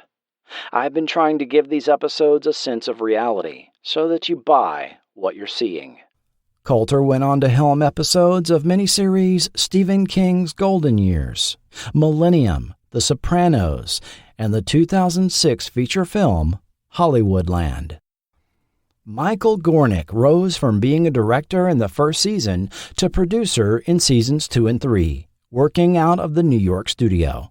Associated with Laurel since 1973, he came up through the ranks, from cinematographer on Martin to director of Creepshow 2, and then on episodes of Tales from the Darkside and Monsters. For Season 2 of Monsters, he took over production at the New York studios and tried to keep the production fresh as it entered its 2nd year, telling Fangoria in 1989, "What I try to do personally this year in terms of the program's visual quality is mix in a lot more directors of photography. I also try to stress that we don't have too many directorial repeats, and that we try to look at a greater number of different set designers. If you do too many episodes in a row, you can get too staid on a series like this because the shows are taxing and they can become predictable. So I try to keep certain elements of the production fresh and novel. Even in terms of special effects makeup, even though we're relying on John Dodds to a certain extent in the beginning, we did intersperse him with Paul Riley and Kevin Haney, and hopefully we'll do more of that with people like Richard Alonzo and John Bisson. All of that's very healthy for a series." As noted at the beginning, some of the effects pushed the envelope for violence and gore for broadcast television. As noted by Michael Gornick to interviewer David Zulkin, the difference with Monsters was that it was produced for syndicated TV, where, luckily, there are currently no strict standards of practice in terms of violence. I live what the show is all about, which is makeup and special effects. Tom Allen had noted the same about Tales from the Darkside in a 1986 interview. There's no standard and practices censors, no vice presidents trying to earn their stripes by picking at every little thing. The show is working, so they let it alone. There may have been no network broadcast standards department looking over their shoulder, but watchdog groups were indeed complaining about the level of violence in syndicated TV. For 2 years, Freddy's Nightmares and Friday the 13th the series were called the most violent shows on TV by groups like the National Coalition on Television Violence. Since there was no TV network to complain to, the group targeted the show's advertisers in major markets. By early 1990, they claimed they had convinced 80% of advertisers on these programs, such as Coors Beer and Campbell's Soup, to drop their commercial buys. Interestingly, one of the main advertisers that declined to give up ad buys was the U.S. Army. One Ontario station even dropped Freddy's of its own volition, following viewer complaints and a local petition. Leaning into the criticism, Keith Samples of distributor Lorimar perhaps facetiously said, "No one under the age of 18 will be murdered in this show." The TV watchdogs did have a valid point about Freddy's and Friday. While Monsters consistently aired after 10 p.m. in most markets, in some local areas you could catch the other two series earlier during prime time, or incredibly even on Saturday afternoon. Even though Freddy's in particular was ostensibly produced for late-night time slots, reports were that the Lorimar sales department assured local stations that it would play well at 8, 7 Central. Wink wink. Thus, stations like Baltimore's UHF Channel 20 aired them in a Saturday night prime-time programming block, along with the Paramount-produced War of the Worlds, another series that regularly featured violence and body horror on par with R-rated films of the era. By 1991, with all three of these shows no longer in production, the Watchdog Group seemed to move on to primarily complain about Saturday morning TV, with their crosshairs on the animated Attack of the Killer Tomatoes. Keep in mind this was the pre-CGI era, and the vast majority of effects were practical, performed live on camera.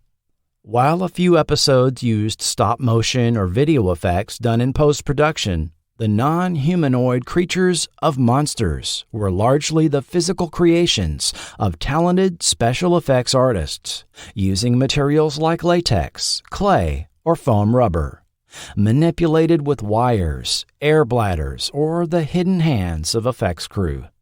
Actors could be transformed using makeup, facial appliances, and squibs that oozed blood or slime. With the effects desired caught live on film, this reduced the time needed for post-production.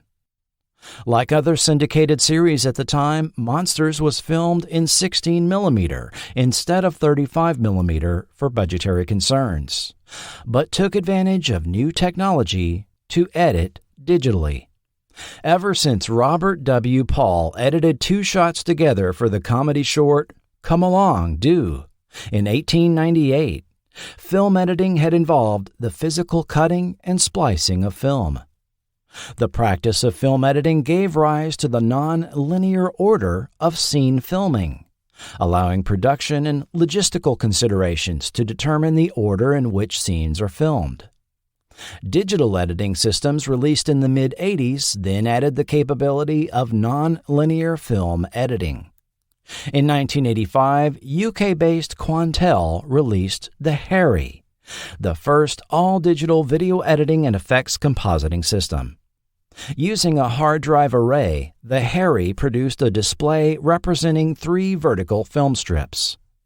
When it was shown at the National Association of Broadcasters show in 1985, attendees gasped when an editor demonstrating the system cut a video clip on screen and pasted it into another clip.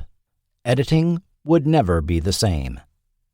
Although Monsters worked with a very limited budget compared to other horror-themed shows, on occasion the budget was adjusted to allow for more complex makeup effects, and for the second season was increased, as Richard P. Rubenstein told Fangoria in 1989. "We're doing a little bit more in the makeup effects area than we did in the first year. I'd say that from a production value standpoint, there may be 20% more emphasis on makeup effects this year." At the very beginning, to give the fledgling show an air of legitimacy, producers turned to the same special effects makeup master who had worked on Way Out some 27 years earlier. Dick Smith was brought in to work on the first episode, The Fever Man. After spending 15 years as the head of NBC's makeup department, he transitioned to the world of feature films, where he gained recognition for transforming Dustin Hoffman into the 121-year-old Jack Crabb in 1970's Little Big Man. But Smith certainly made a name for himself after audiences saw his work in 1973's The Exorcist. Having worked on Altered States, Scanners, The Hunger, Starman, and Amadeus by 1988, Smith was a well-known name in the business and continued to work as special effects consultant for Monsters, guiding the production to other talent that could be employed on the series. Just about every effects house in Los Angeles and the New York, New Jersey area worked at one time or another on Monsters during its production.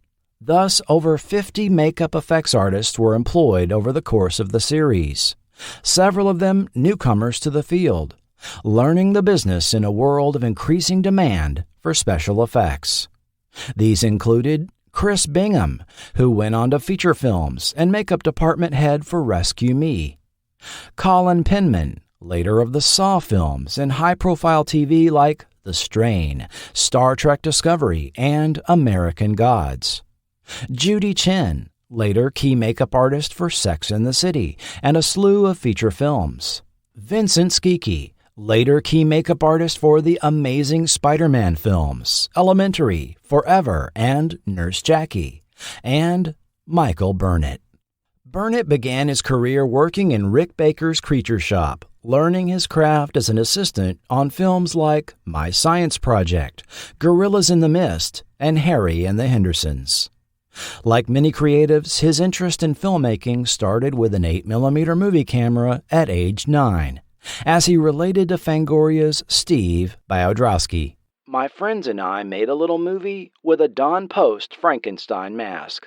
I thought, this is really cool. So I got into student filmmaking, mostly science fiction, which was really big at the time because of Star Wars. When I hit college, I realized I couldn't do everything, so I had to decide what I wanted to specialize in.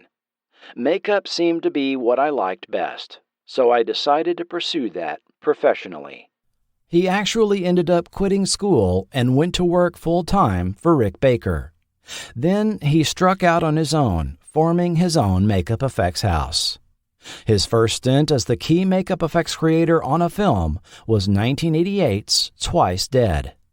This led to work on other films as well as Monsters. "Working at Rick's was great for learning, but after Gorillas, I felt I'd gone as far as I could go there. I had since moved to North Hollywood, and I set up a shop in my garage and did Twice Dead. It was incredibly low budget. If you take it per minute of film, each episode of Monsters actually had more money for effects." Burnett's Monsters contributions were on Rain Dance, The Demons, The Offering, and third season episodes Murray's Monster, Small Blessings, and Shave and a Haircut, 2 Bites, which he worked on back to back. That was a little tough because we were on the set while preparing for the next one. I did the largest foam construction I'd ever done on Shave and a Haircut, 2 Bites, a 12-foot slug. The whole head was foam rubber latex. The limited budget on Monsters did provide some challenges. I want to make something look good, regardless of how much money there is. There was a baby in one episode that needed to be very elaborate. We were only able to give it eye rotation, eye blink, and head rotation. The rest was rod puppeteered. In the show's context, which was kind of cartoonish, it was okay. If it had been in a more realistic film, then it would have been bad news.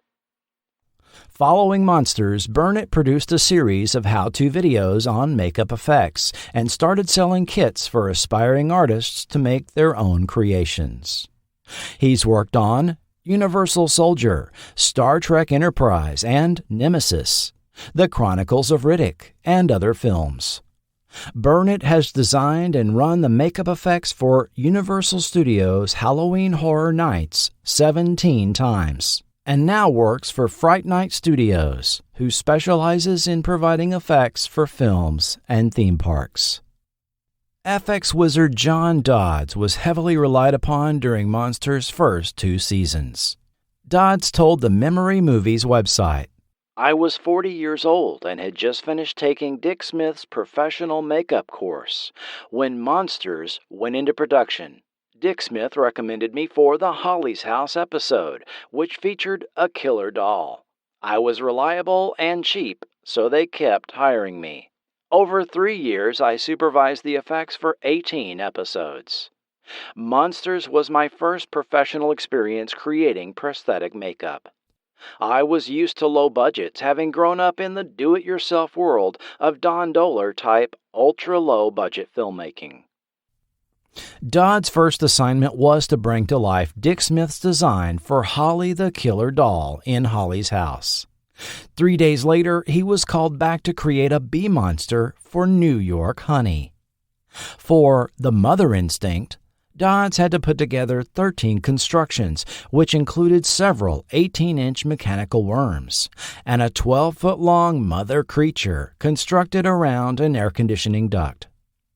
In the climax where the worm devours the greedy son-in-law, Dodds himself doubled for actor Tom Gilroy. Dodds elaborated on the Monsters' production style. "Monsters may have been the most cheaply produced anthology series of all time. The executives' compensation ate most of the budget, leaving little for actual production. It was only through the heroic efforts of producers, directors, and crew that anything any good ever reached the screen. The budget was so low that when props were needed, series producer Jan Saunders would sometimes bring in furnishings from her house to dress the set with." This was also commented on by Todd Masters, who provided the demon makeup for Refugee. "I remember first noticing how low budget this Monsters show was when first going into their offices for a meeting. It was in a crappy part of Hollywood, back when there were good parts of Hollywood, and they were all packed into this little space with offices and stages. I noticed that they were making fake rocks out of used cardboard boxes and weird stuff like this. It just screamed cheap." His next comments may shed some light on one way costs were kept so low. "The production, for some reason, had made a mandate that each episode's makeup effects was to be done by a different company. So everyone came through these offices. Makeup effects was in its heyday, and we were rock stars. And here was a show that seemed to know it and wanted all of us to guest star. In actuality, they knew they'd keep it cheap by having us all underbid each other." Masters' early work provided a stepping stone to working on films like Buffy the Vampire Slayer, Addams Family Values, and Nightmare on Elm Street and Hellraiser sequels. East Coast effects artist Vincent Guastini got his first break in 1984 as an assistant on a film originally to be titled Twisted Souls, before the project morphed into another film called Spookies, released in a limited theatrical run in 1987.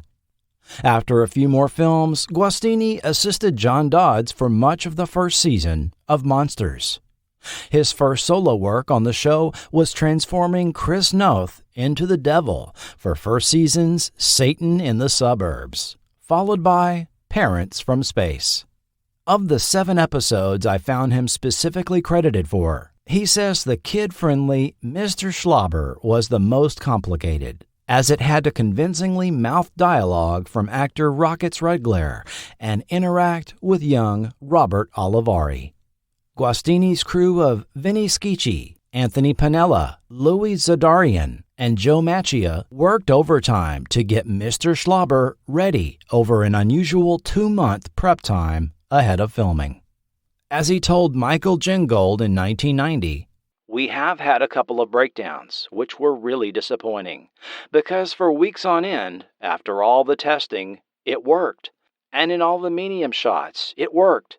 And all of a sudden, just as we were in the middle of a close-up, it's like the puppet got stage fright. We pulled a lever, and the lip just went doing. So we had to sit there and tweak it for a while to get it to work again.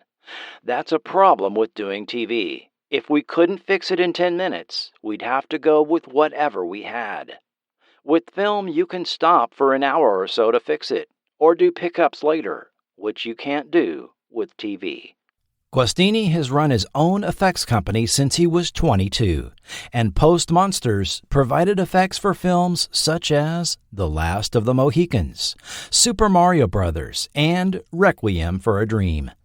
In 2001, he moved his company to the West Coast, continuing to provide animatronics, prosthetics, creatures, and makeup effects on well over 100 film and TV projects.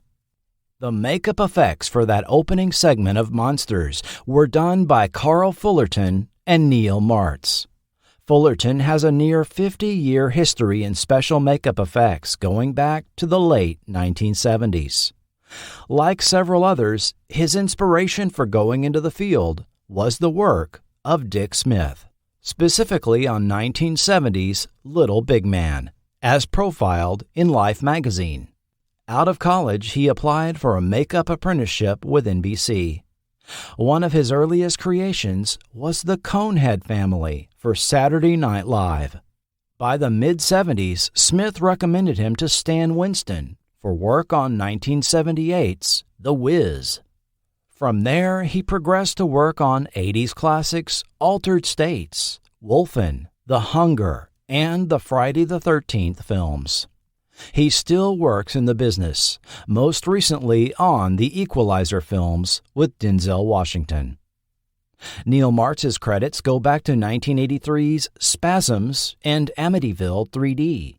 He has since worked with Fullerton on at least 15 projects, including My Demon Lover, Warlock, and The Silence of the Lambs.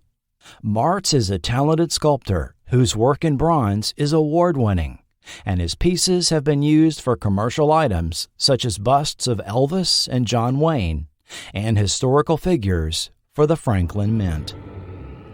The series' music theme was composed by Donald Rubinstein under the supervision of Robert Harari.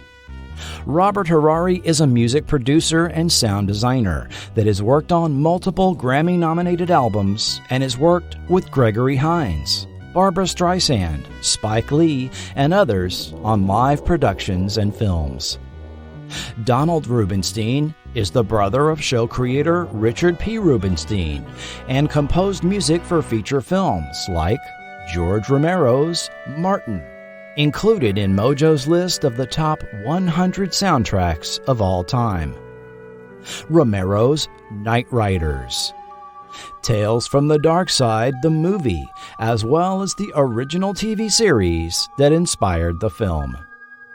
Many remember getting chills hearing that eerie, haunting series opening theme and narration. The next popular TV horror anthology that captured pop culture attention seemed like a logical progression as more mature first-run content was moving over to cable TV. Tales from the Crypt. Tales from the Crypt hit HBO the summer of 1989, with a title lifted directly from the 1950s EC Comics series, complete with font design and a style very similar to Creepshow. The series was hosted by the Crypt Keeper. Voiced by John Kassir, the Crypt Keeper was a decrepit animatronic corpse whose segments bookended the half-hour show, delivering horror-themed puns as he commented on the story. When publisher Russ Cochran started reprinting volumes of the original EC Comics over the 1980s, these attracted the attention of producers Joel Silver, David Giler, and Walter Hill, who pursued the rights to the Tales from the Crypt property. Originally envisioning a feature film, this was abandoned in favor of a TV series. Carried on premium cable channel HBO, the producers did not have to comply with normal broadcast standards and were given free rein to include violence and gore, profanity, and nudity. Tales from the Crypt became enormously popular, transcending the horror genre and entering mainstream pop culture. especially after the series was syndicated and edited versions aired in reruns on regular broadcast TV. Though produced for an adult audience, some kids were absolutely watching. But even if they weren't, even young children knew who the Crypt Keeper was, as a result of a massive pop culture marketing push, spearheaded by Jack Wall, who had previously developed the TV property Sha-Na-Na in the late 1970s. The cross-generational popularity of the Crypt Keeper became most evident when Canadian studio Nelvana, producer of the Care Bears, Star Wars animated droids and Ewoks shows, and Fievel's American Tales, chose to adapt Tales from the Crypt in 1993 for Saturday morning TV on ABC. Wait, what? Tales from the Crypt Keeper. I can hear Frederick Wortham turning over in his grave now. Yes, maybe it was kid-friendly horror, and the appearance of the Crypt Keeper himself was heavily watered down, but these were some of the very same stories related in William Gaines' The Vault of Horror, The Haunt of Fear, and Tales from the Crypt comics that had disturbed Congress enough to hold hearings over them in 1954. Yes, the same comics that George Romero had read under the covers as a boy, and were burned by angry parents and in cult-like school ceremonies. Incredibly, the budget for each animated Crypt Keeper episode was $400,000, nearly twice that of the episode budget of Monsters, or your average Saturday morning cartoon. Reruns of Monsters aired on the Sci-Fi Channel during the 1990s, and later on the Chiller Network in the early 2010s. In an era when home video releases of television shows was not all that common, select episodes were released on VHS by World Vision Home Video. Finally, the entire series was officially released on DVD in 2014 by Sony Pictures Home Entertainment. Although now out of print, the first season is available to watch free on Tubi and the Roku channel. Seasons 2 and 3 are easily found on the Internet Archive and YouTube. George Romero ended up remaking his 1968 original with 1990's Night of the Living Dead, directed by longtime cohort Tom Savini. But 5 years earlier, the same summer his third zombie film, Day of the Dead, hit theaters, it found competition in Dan O'Bannon's The Return of the Living Dead. The Return of the Living Dead. Released in August 1985, Return of the Living Dead was a sort of illegitimate sequel to the 1968 classic. Return had its origins in that original film, as Romero collaborator and co-writer John Russo split away and formed his own production company, retaining the Living Dead portion of the title for future works, while Romero kept the Of the Dead titling. Russo wrote Return of the Living Dead as a follow-up novel to the original 1968 story, but a direct film adaptation fell through. Dan O'Bannon then came on to rework the screenplay and take over as director.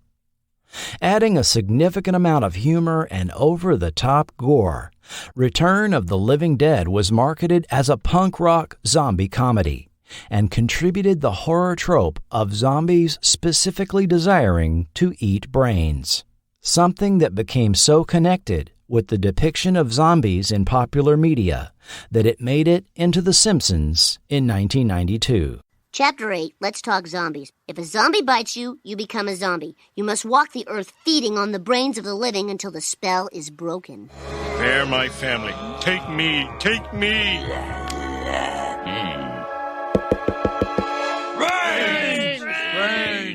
Rain! While Richard Rubinstein remade Romero's Dawn of the Dead in 2004, after directing other projects, Romero too returned to the franchise with Land of the Dead in 2005, Diary of the Dead in 2007, and Survival of the Dead in 2009.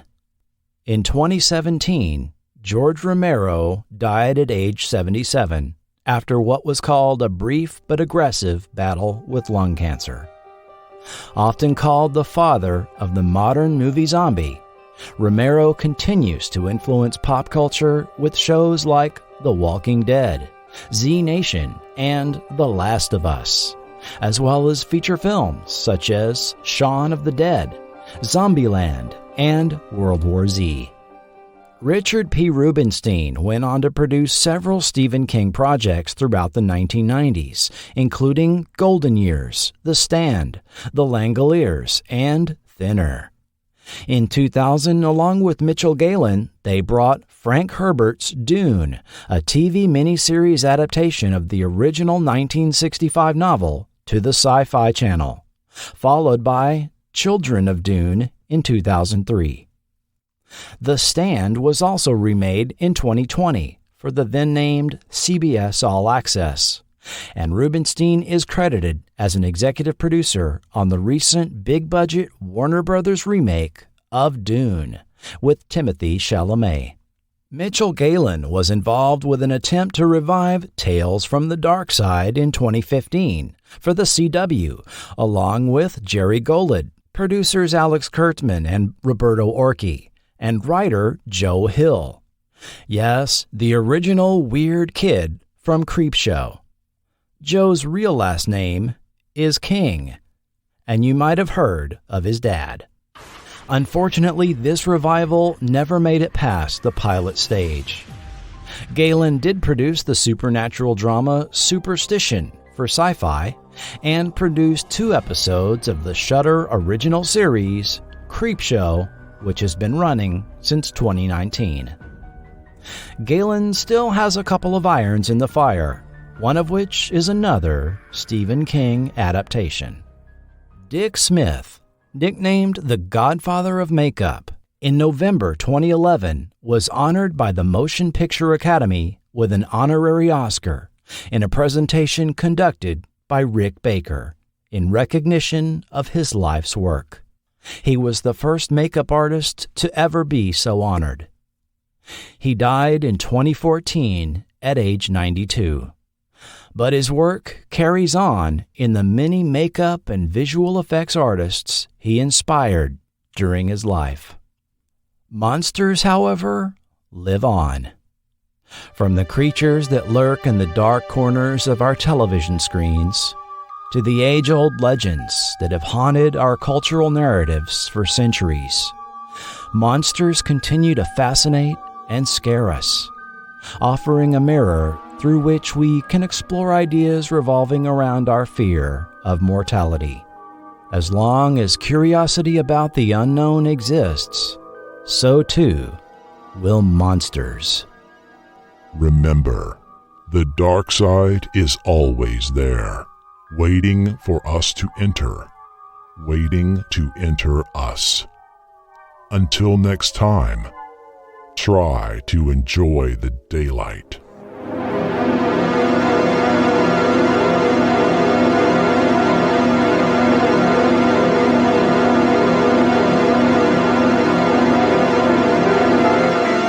Next time on Forgotten TV.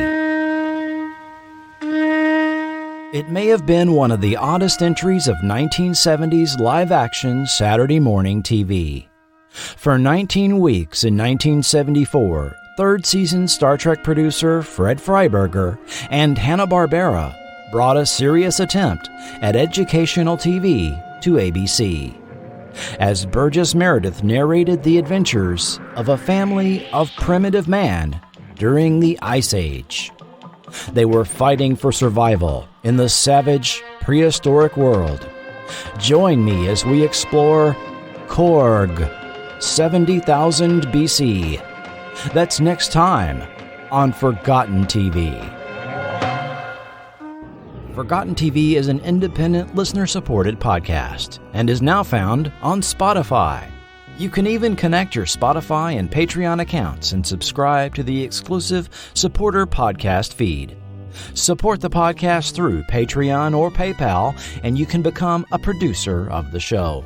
You could also support the show at no cost by taking a moment to leave a review on Apple Podcasts. There's only been 4 reviews in the last 2.5 years. If you've enjoyed this year's extensive considerations of Grizzly Adams, V, the history of the MPAA ratings, and Saturday morning TV, consider leaving a review. Forgotten TV is executive produced by Will Welton, Doc Pinko, Joshua Driscoll, Ron, Kenny Siegel, and Tony Cook, with producers Julio Capa, K.L. Young, Trevor Pearson, Mark Hadley, and John Melcomb. And of course, thanks to all who support at the $1 and $2 levels. Forgotten TV is not affiliated with or authorized by Laurel Entertainment, Tribune Entertainment, Entertainment One Limited, or any production company or network involved in the making of any TV show or film mentioned in this podcast. Links to Amazon or affiliate, and as an Amazon associate, Forgotten TV earns royalties from qualifying purchases made. All characters and series mentioned are the property of their respective copyright holders, and no infringement is intended. Audio clips included are for the purposes of historical context, review, commentary, and criticism only, and are not intended to infringe. Additional audio used under license by Epidemic Sound. If you need music for your podcast or YouTube channel, check out Epidemic Sound, link in the show notes. This podcast is copyright 2023 Forgotten TV Media. The views and opinions expressed by guests and quoted sources are their own and may not reflect the opinion of Forgotten TV Media, its patrons, or any future sponsors. This podcast is intended for entertainment purposes only. Information presented is based on a combination of first-hand personal accounts, period news media, books, and high-quality online sources. While reasonable effort has been made to include only factual information, Forgotten TV Media cannot guarantee the accuracy of every detail included and makes no representations or warranties for the content in this podcast and cannot be held liable for errors or omissions.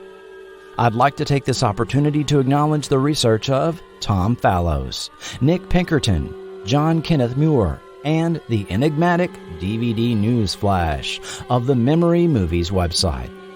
And also acknowledge the passing of Monsters effects artist Bill Basso, who died May of this year, gone too soon at age 60, as well as Night Court star Richard Mall, seen on Season 2's The Demons, just recently having passed away at age 80. And I'd like to thank the following YouTube channels for making a lot of those audio clips possible: Mayday, Killing Moon, movie and video game TV spots, Grindhouse Grooves exploitation soundtracks, Fishman, Laura Corti, The TF2 Sniper, Rotten Tomatoes classic trailers, Derek S., Matt's Productions 12, Crazy About TV, An Octopus, Oak Park Studio, Charmed 1008, Kurloy, Mitternacht Music, the Museum of Classic Chicago Television, Children's Video Library, 80s Then, 80s Now, Rad Mardigan, Morrison AV, Binksy Girl Forever, Lair of Horror, KJ Norman, Classic TV Commercials. Sources of quotes and background information not given directly to Forgotten TV were obtained from the following: the books, Terror Television, American Series, 1970 to 1999 by John Kenneth Moore. Night of the Living Dead Behind the Scenes by Joe Kane. The articles, The Laurel Story, an industrial intersection of authorship, cult film, and independent cinema in an American motion picture production company by Tom Fallows. The Movie Monk by Nick Pinkerton. Fangoria, Horror Spectaculars number 2 and 4, and regular issues 13, 81, 89, 94, and 102. Gore Zone number 6, Cinefantastique Volume 15, number 4. And content from the following online sources: Tales from the Crypt, From Comic Books to Television, 2004 DVD special feature. New World Pictures podcast interview with Mitchell Galen. Variety, Den of Geek, UPI Archives, willwheaton.net, AFI Catalog, Media Funhouse Blog, Creative Screenwriting, Repairman Jack, F. Paul Wilson's official website, West Side Seattle, Memory Movies, Neil Mart's official website, Lapham's Quarterly. Thank you for listening. Be sure and bookmark Forgotten TV for all content and links to social media sites. I am your writer, producer, and host, Chris Cooling, and this has been Forgotten TV. Ah ha ha ha ha ha.